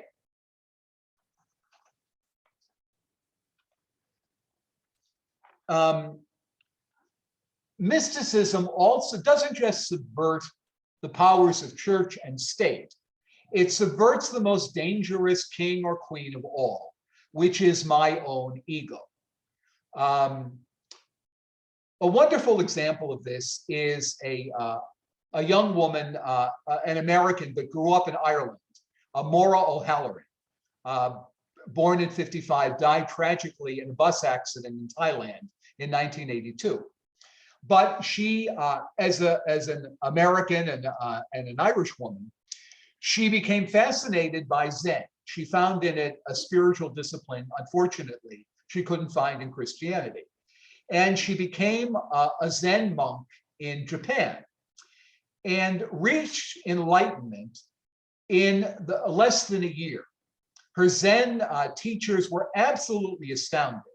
They didn't have much use for foreigners of any kind, let alone foreign women. She was the only woman in the monastery, and was a Zen proficient that no one had ever seen before. And she writes, she kept a diary that her mother published after her death. And these are some of the things she writes about. She said, someone said that we must take care of things simply because they exist. This occurred to me as I was sweeping the floor. In the dust piles, there were 16 grains of rice and 2 tiny crawling things that didn't need to die. This is a great subversion of ego. It's not how useful the crawling things are to me. We must take care of things simply because they exist, and not in terms of how they build or demolish my ego. This next one is a brilliant statement. The notion of a nation is to a country what ego is to a body. Country, land, water, air are real things that we experience. Nation is a complete invention. And how much blood is spilled and is being spilled now for the imaginary thing called nation. Our bodies are real things that are in relationship with everything that exists. But what damage we have done to our bodies by that invented thing we call our ego, which is completely illusory, which doesn't exist, but on which we've done so much violence to ourselves and to others and to the world. Finally, Maura Soshin O'Halloran says, I want to live my life for other people. What else is there to do with it? Not that I expect to change the world or even a blade of grass, but it's as if to give myself is all I can do, as the flowers have no choice but to blossom. Remember Dorothea Sula's symbol of the rose. The human person only blossoms in giving. And when we're not giving, we're resisting our true nature. We're resisting our true self with that dangerous tyrant of the ego. Mysticism is very subversive of gender and of sexuality. I love, there's a French mystic, Jean César de Mattel, who founded the Sisters of the Incarnate Word. And one of the things she said was, in the Eucharist, Jesus comes to us naked like a lover. I'm sure you never heard that in your first communion class when you were growing up, and we wouldn't have understood it at 7 years old anyway. The vulnerability of God, the nakedness of God. This is the message that Jesus wanted to leave to the world. The vulnerability, the nakedness of God. God comes to us naked like a lover in the Eucharist. Simeon, the new theologian, he was new in 1022 when he died. He said this about his own mentor, Simeon the Studite. He was not ashamed of the limbs of anyone, or to see others naked, or to be seen naked himself. For he possessed the whole Christ, and was himself wholly Christ. And always he regarded his own limbs and the limbs of everyone else, individually and together, as being Christ himself. Think of all the ideas of shame most of us got about our bodies growing up. And if you asked any good Catholic, particularly Irish Catholic growing up in the 40s or 50s or 60s, what the worst sins were. The worst sins were always sexual sins, the sins of the body, whereas the sins of the ego are far more deadly. I should have put this quote up there for you, but Simeon, the new theologian, even talks about finding God in erections. So if you think there is, if that isn't subversive of Catholic moral theology, I don't know what is. The classic example, of course, is Teresa of Avila. This is the famous statue by Bernini, who did the colonnade and the baldacchino in St. Peter's Basilica, of Teresa's mystical experience of having her heart pierced by an angel with a lance. And this is what Teresa says. I saw an angel beside me toward the left side in bodily form. He was not very large, but small, very beautiful. His face so blazing with light, he seemed to be one of the very highest angels who appear all on fire.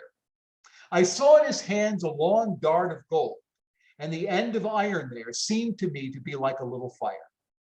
And I thought he thrust through my heart several times, and that it reached my very entrails. As he withdrew it, I thought it brought them with it and left me all burning with the great love of God. So great was the pain that it gave me these moans, and so utter the sweetness that the sharpest of pains gave me, that there was no wanting it to stop, nor is there any contenting of the soul with less than God. There's a story of a Roman prostitute that wandered into the church of Santa Maria della Vittoria, where the statue is. And she saw the statue and she asked, what's that a statue of? And she was told the ecstasy of St. Teresa. And she said, if that's ecstasy, I know all about it. And you listen to Teresa's account. The very thing that we were taught to hold to be most sinful, sexuality, is the very thing, down to the thrusts and the orgasmic moans, that Teresa uses to talk about this experience of ecstasy, of being lost in God.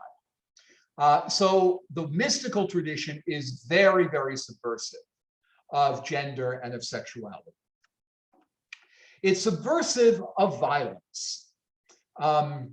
This is a painting from a series by a woman named Holly Schacker, where she was invited by Jesuits, I think at John Carroll University in Cleveland, to do a series of paintings on the life of Ignatius of Loyola.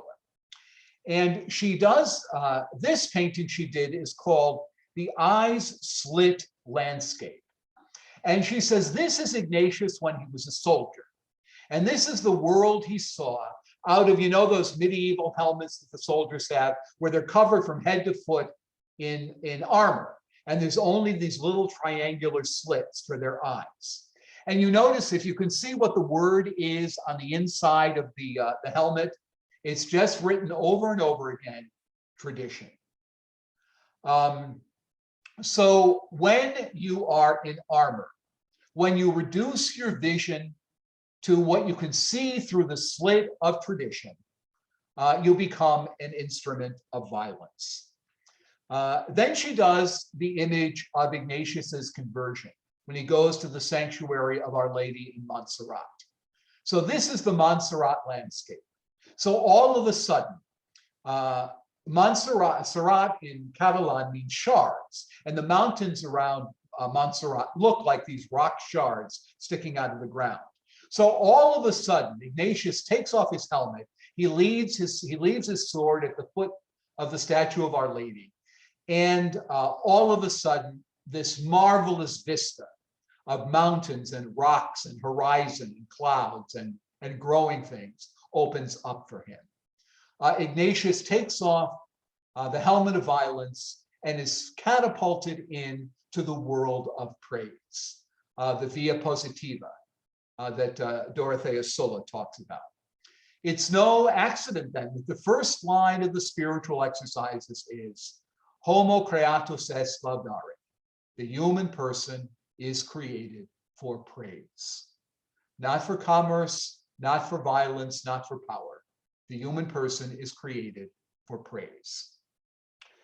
I love a poem by, she just died a few years ago, a British poet named Elizabeth Jenkins. And this is what she says. I praise those things I always take for granted. The tap my sister turns on for my bath every time I stay.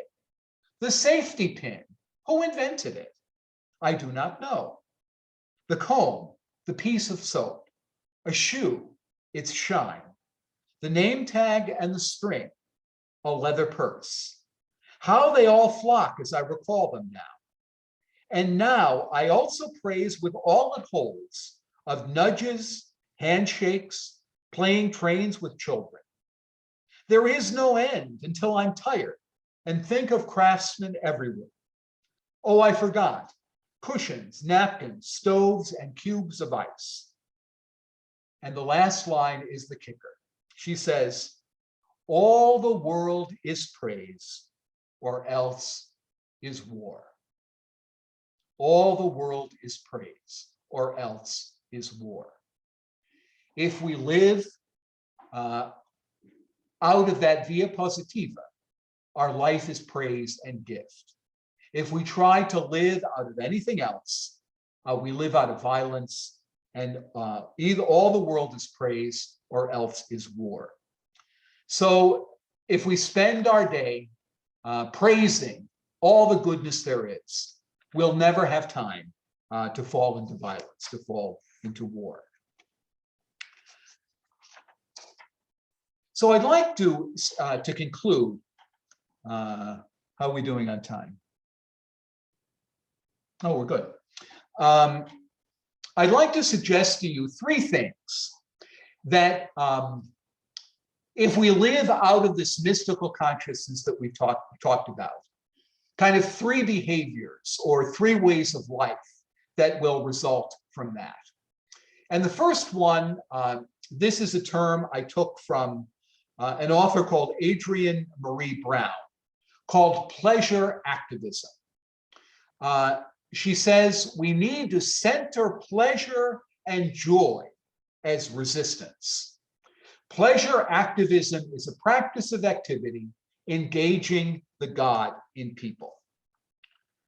Pleasure reminds us, she says, to enjoy being alive and on purpose. Pleasure, embodied, connected pleasure, is one of the ways we know when we are free, that we are always free.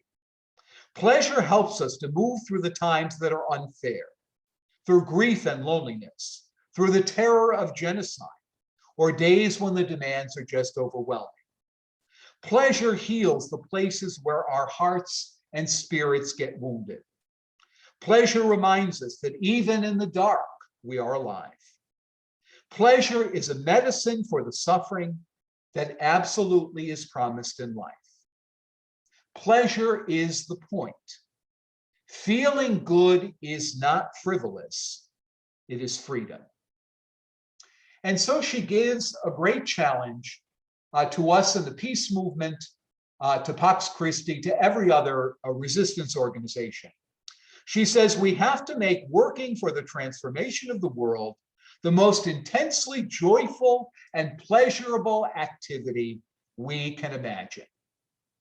So by this time next year, I want there to be 1,000 new members at Pax Christi, Metro New York, who are saying the most fun organization they belong to is Pax Christi. And I think we who are members know this, that working for the transformation of the world is the most joyful and pleasurable activity we can imagine. It certainly has its difficult moments. It certainly is work, but it also has given us an intense experience of joy and pleasure. You probably heard of Bill McKibben. Do I have a slide on him? Oh, no, there's her quote again. No, okay. Bill McKibben, who is one of the most prominent writers on climate change. Although parenthetically, somebody called him that once, the most prominent writer on climate change. And he said, no, that's not me. That would be Pope Francis. That's a wonderful thing to hear. Somebody asked Bill McKibben, knowing so much about the climate catastrophe, how do you live on a daily basis? And Bill McKibben said, I make damn sure that I get out and enjoy the beauty of Earth every day. Because for millions of years, Earth has been getting more and more diverse and more beautiful every day, until our own age, when species are dying at an alarming rate. So Bill says, I'm going to get out there and enjoy the beauty while it's still around. And only experiencing the intense joy and pleasure in nature will give us the energy and the passion to save it. Again, to return to Dorothea Sulla, she says, joy, laughter, and delight are so powerful because, like all mysticism, they abolish conventional divisions. In this case, the division between secular and sacred. The often boisterous laughter, especially of women, is part and parcel of the everyday life of mystical movements. You know, the bishops are promoting this 3-year Eucharistic revival and having all kinds of theology symposiums and workshops and documents and God knows what that will do absolutely nothing. My suggestion would be that we have 3 years where all Catholics commit to learning how to cook healthy organic food and sharing a meal with other people every night. And if we did that, at the end of 3 years, we'd know far more about the Eucharist than reading every document the bishops give us. And we know a lot more about joy, laughter, and delight, which is what the Eucharist is supposed to be about. The second thing is this mystical perspective invites us to exercise our utopian muscle. This is a quote that comes from Naomi Klein in her book, No Is Not Enough. She wrote it in 2017. And often we social justice warriors, we're great at criticism and talking about what's bad and saying no to things. Naomi Klein says, we need to exercise the utopian muscle. We need to revive the memories of the labor movement, the women's movement, the civil rights movement, when ordinary people were galvanized to act for great causes, and we won. So there's that famous poster, and there's a woman literally flexing her utopian muscle about the, you know, when you think during the lifetime of everybody on this call, a woman could not have a credit card in her own name. And look at the advances we've made. That's from the labor movement. The black and white one is from the suffrage movement, and the bottom one is from the civil rights movement. So there were times when ordinary people acted for great causes, things that seemed impossible. If you told an enslaved African American in the 18th or 19th century that someday an African American would be president of the country that enslaved him or her, they would have looked at you. It was beyond imagination.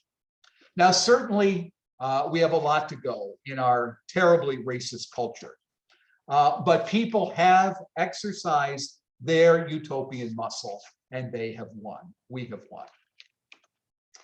I had the privilege to visit a number of years ago the Ebenezer Baptist Church in Atlanta, where Martin Luther King was pastor. And what inspired me the most was not the sanctuary or the pulpit where Dr. King preached his powerful sermons. What impressed me the most was when I went down to the church basement. It looked like every church basement every one of us has ever been in our lives. That same cracked green linoleum floor, the long beat up folding tables, the chairs, the folding chairs, the cracked coffee pots. That for me was holy ground, because it was down there that ordinary people dreamed and plotted and strategized and planned over and over again. It was the place where ordinary people exercised their utopian muscle. We make a terrible mistake in exalting the heroes of movements and forgetting the members of the movement. The civil rights movement did not come from Martin Luther King. It came from the people in that basement. As Ella Baker, the great activist, said, Martin didn't make the movement made Martin. You remember the resistance of the students who did the sit-downs in the segregated restaurants in the South, who did the freedom rides. Those were all young people exercising their utopian muscle. Martin Luther King was very reluctant to get involved. He looked with some trepidation on those actions. It was ordinary people exercising their utopian muscle. The third thing is our call to obedient speech.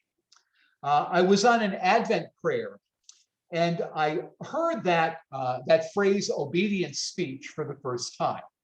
We talk about Advent, particularly we talk about Mary, as being an obedient listener. But our obedient listening has to lead to obedient speech. As Martin Luther King says, in the end, we will not remember the words of our enemies, but the silence of our friends. More suffering has been caused in the world, or allowed to happen in the world, by the silence of good people than by the violence of evil ones. And if we seem to be fewer, we just have to shout all the louder. I love this phrase from a woman named Lori Hetton. I don't know anything else about her, but she puts these words on the mouth of peace. You keep pairing me with quiet, peace said, but my true companion is the mighty clamor of chains being ripped clean from the wall. Peace doesn't go with quiet. Peace goes with noise, with the mighty clamor of chains being ripped from the wall. So what is our obedient speech?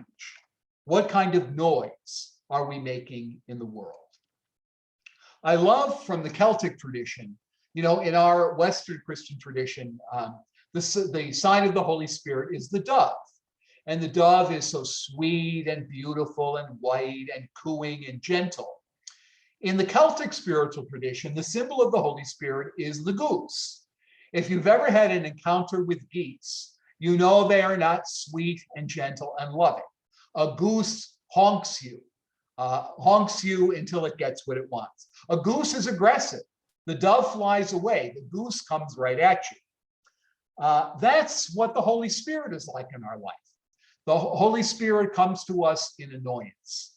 The Holy Spirit invades our comfort zones. The Holy Spirit honks and honks and honks until we get off our backside and overcome our fears and walk into the fray for justice.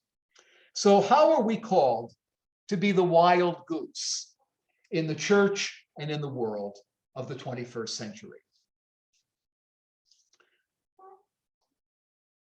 Okay, so since we don't have time to do the small group, large group again, so I'll conclude at the end of our sharing with a prayer.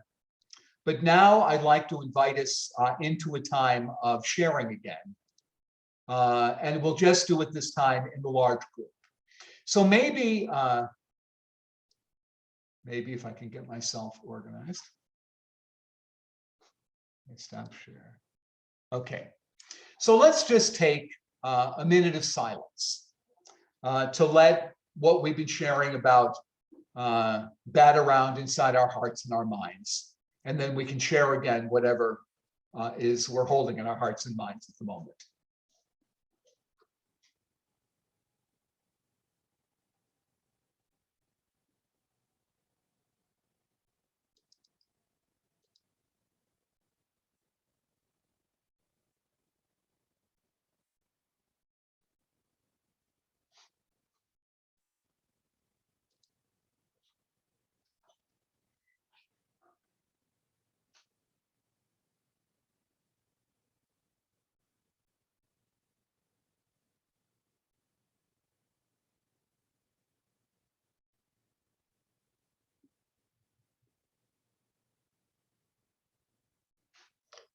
Okay, what is on your heart and mind as you listened to what we talked about either this morning or this afternoon?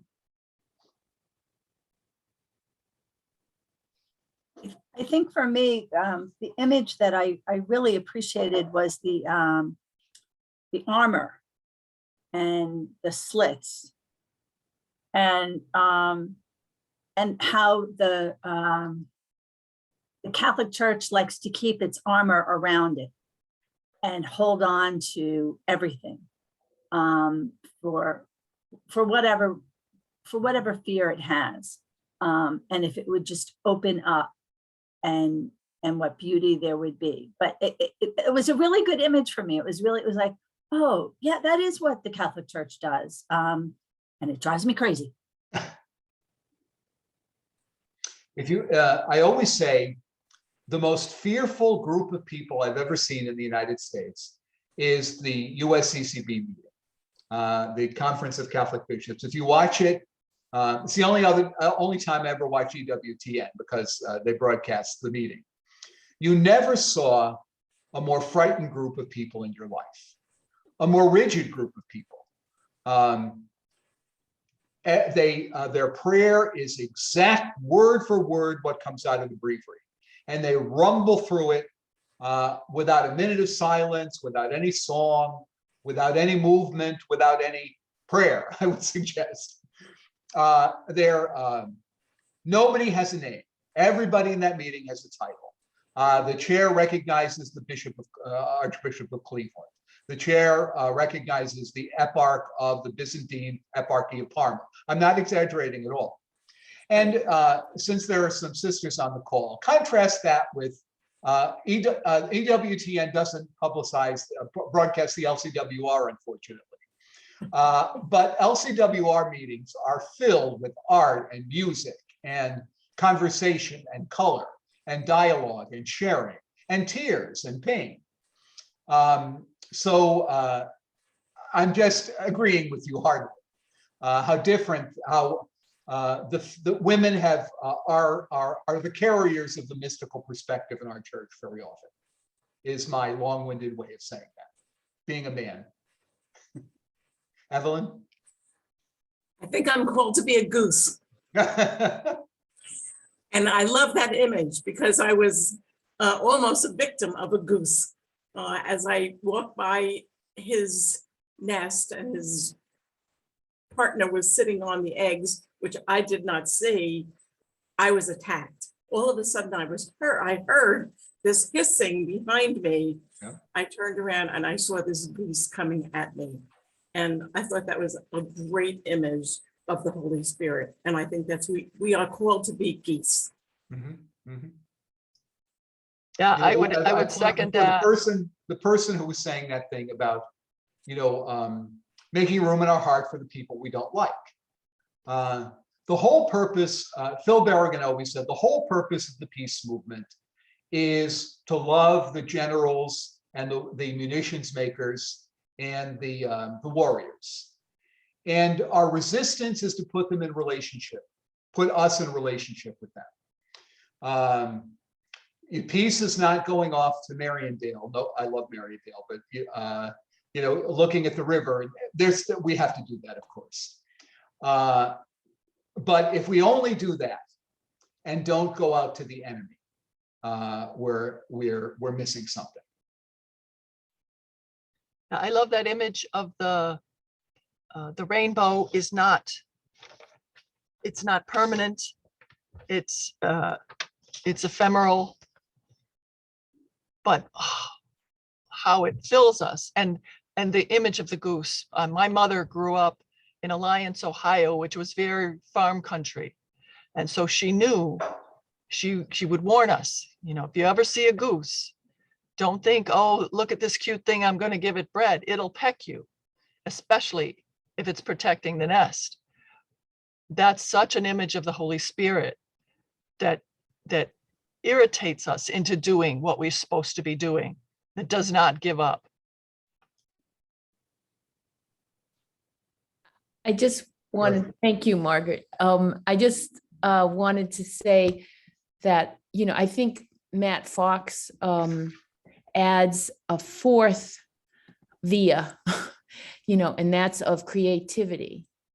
And I was reading this thing from Ilya last night about how we're so afraid of the word of evolution, that we are, that the world and us are constantly moving toward the future, and God is coming to us from the future, and that the church, and talk about tradition and all that, is so afraid of understanding the power of creativity that emanates from Mother Earth and all her families, and human and more than human. And I was touched by that we have to really try to have that revolution in our own spirits so that we're not afraid.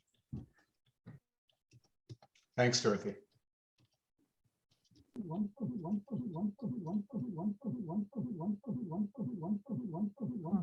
Sorry, Bob, you're still not coming through. It's just static.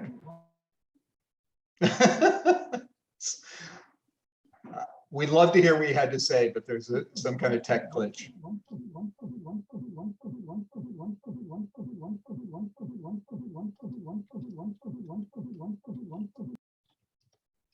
It might be the goose talking. But he's not our enemy.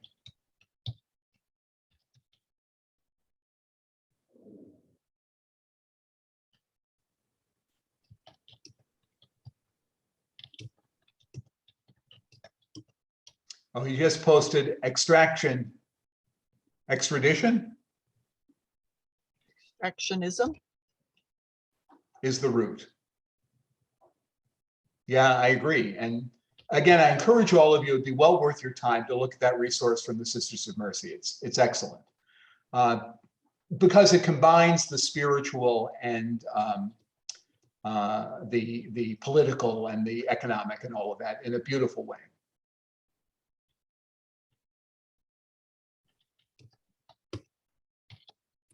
What is the wild goose saying to Pax Christi Metro New York?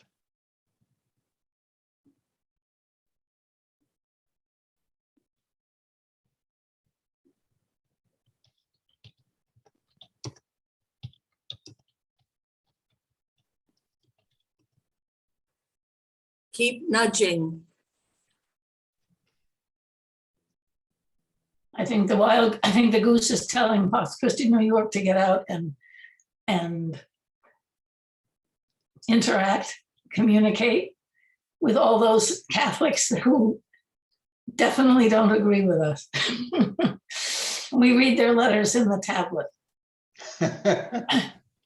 And we try to write letters back, but we need to have some kind of personal interaction with them. I think letters in the tablet isn't nearly enough.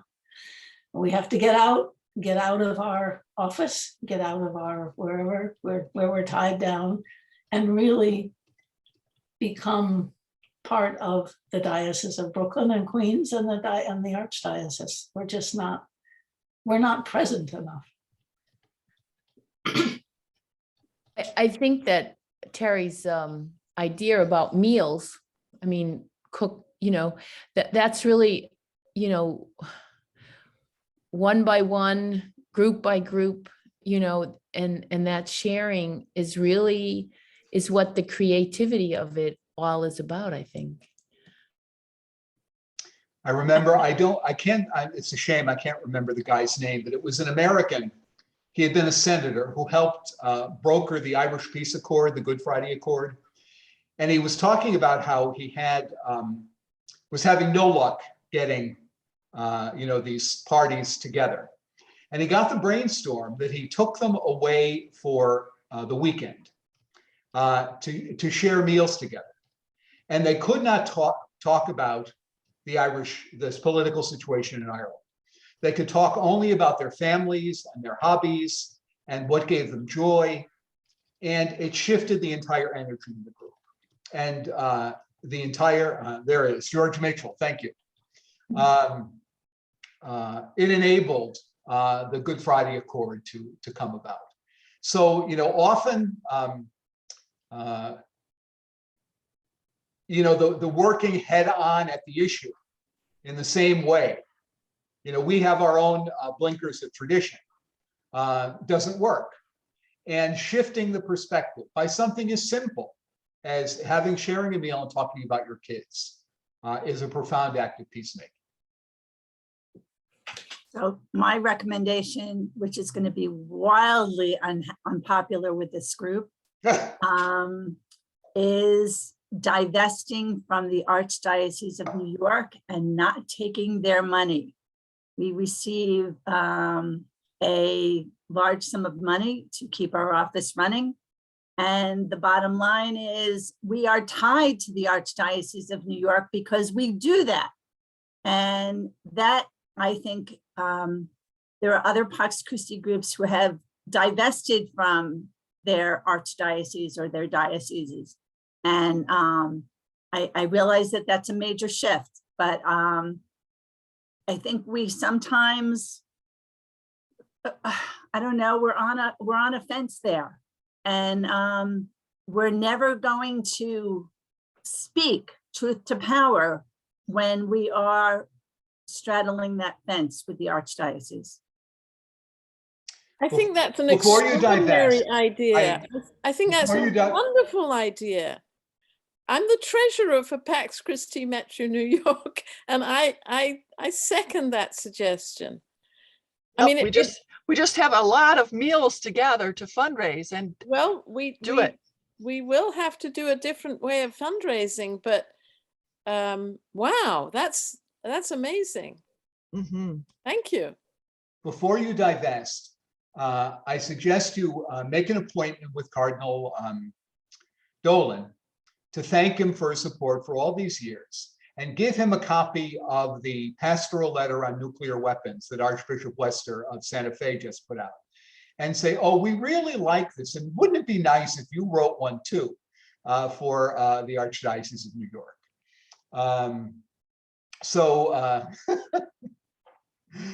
And then tell him you don't want his money. hey, if he'll do that, maybe we can take his money too. Yeah.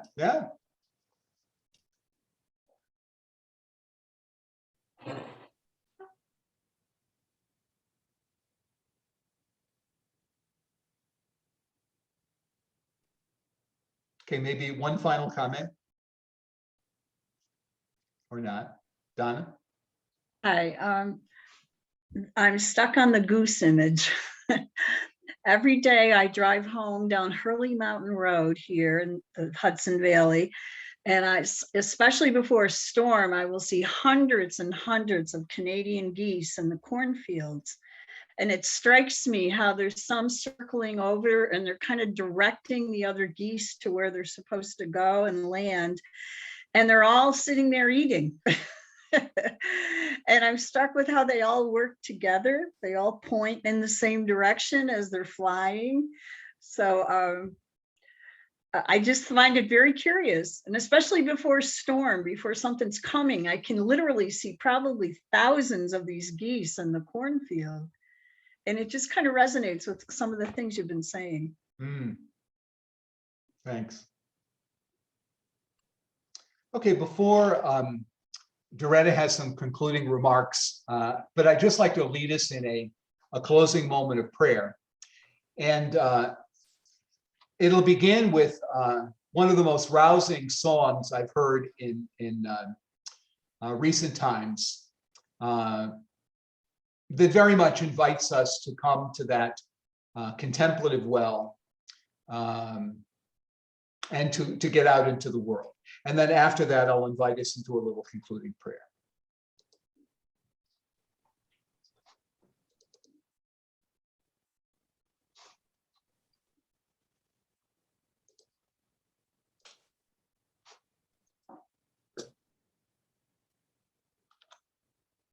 Oh no, I'm going to do the prayer before the song. So this prayer is a vow not to burn out. And it's a takeoff on the Buddhists have this vow that they call the Bodhisattva vow that we talked about earlier. And like all Buddhist things, it's incredibly, impossibly ambitious.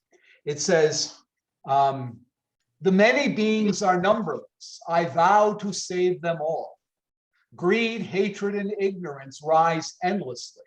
I vow to abandon them. Dharma gates are countless. I vow to wake them. Buddha's way is unsurpassable. I vow to inhabit it fully. Well, you know, beings are numberless. I vow to save them all. That's quite an agenda. And I get exhausted just thinking about it. A Buddhist teacher named Mushin Patricia Ikeda came up with, I think, a more helpful and a more realistic vow that I invite all of us to make. So when it comes to the, it's a vow not to burn out. That's the most important thing Pax Christi Metro New York or Pax Christi anywhere can do, is not to burn out. So when it comes to the I there, if you feel called to, I invite you to say aloud your name as I will say mine. Aware of suffering and injustice, I, Terry Moran, Kelly. am Margaret working Flanagan. to create a more just, peaceful, and sustainable world. I promise, for the benefit of all, to practice self-care, mindfulness, healing, and joy. I vow not to burn out. And now let's enter into some music.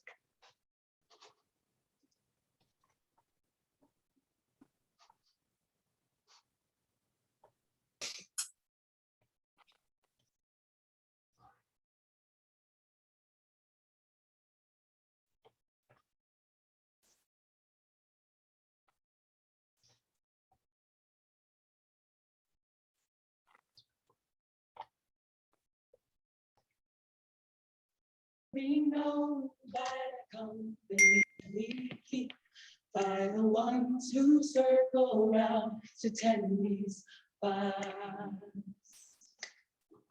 We shall be known by the ones who sow and reap the seed, so change a life from deep within the earth. It is time now. It is time now that we thrive. It is time we lead ourselves into the way. It is time now, and what a time to be alive. In this great turning, we shall learn to lead in love. In this great turning, we shall learn to lead in love.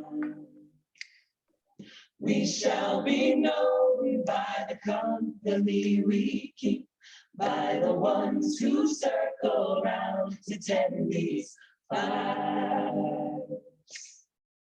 We shall be known by the ones who sow and reap the seeds of change alive from deep within the earth. It is time now. It is time now that we thrive. It is time we lead ourselves into the well. It is time now, and what a time to be alive. In this great turning, we shall learn to lead in love. In this great turning, we shall learn to lead in love. We shall be known by the company we keep, by the ones who circle round to tend these vibes. We shall be known by the ones who sow and reap the seeds of change alive from deep within the earth. It is time now.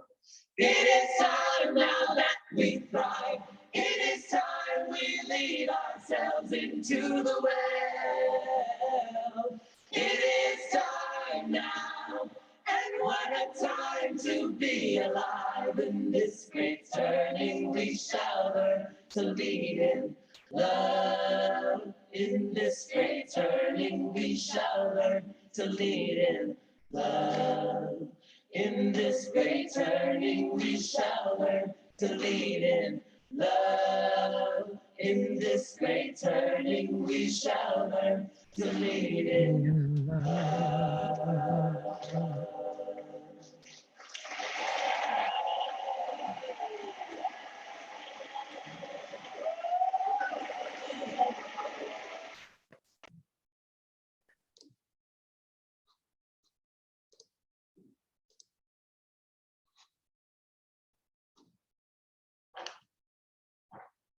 Okay, Doretta, it's all yours. Thank you. Thank you very much, Terry, and thank you for everything. It's going to take weeks and months and years to absorb all of that. And I hope we'll have you back again for more. So thank you so much. Thank you. Happy to. And, Thanks and to all. thank, yes, thanks everybody who came.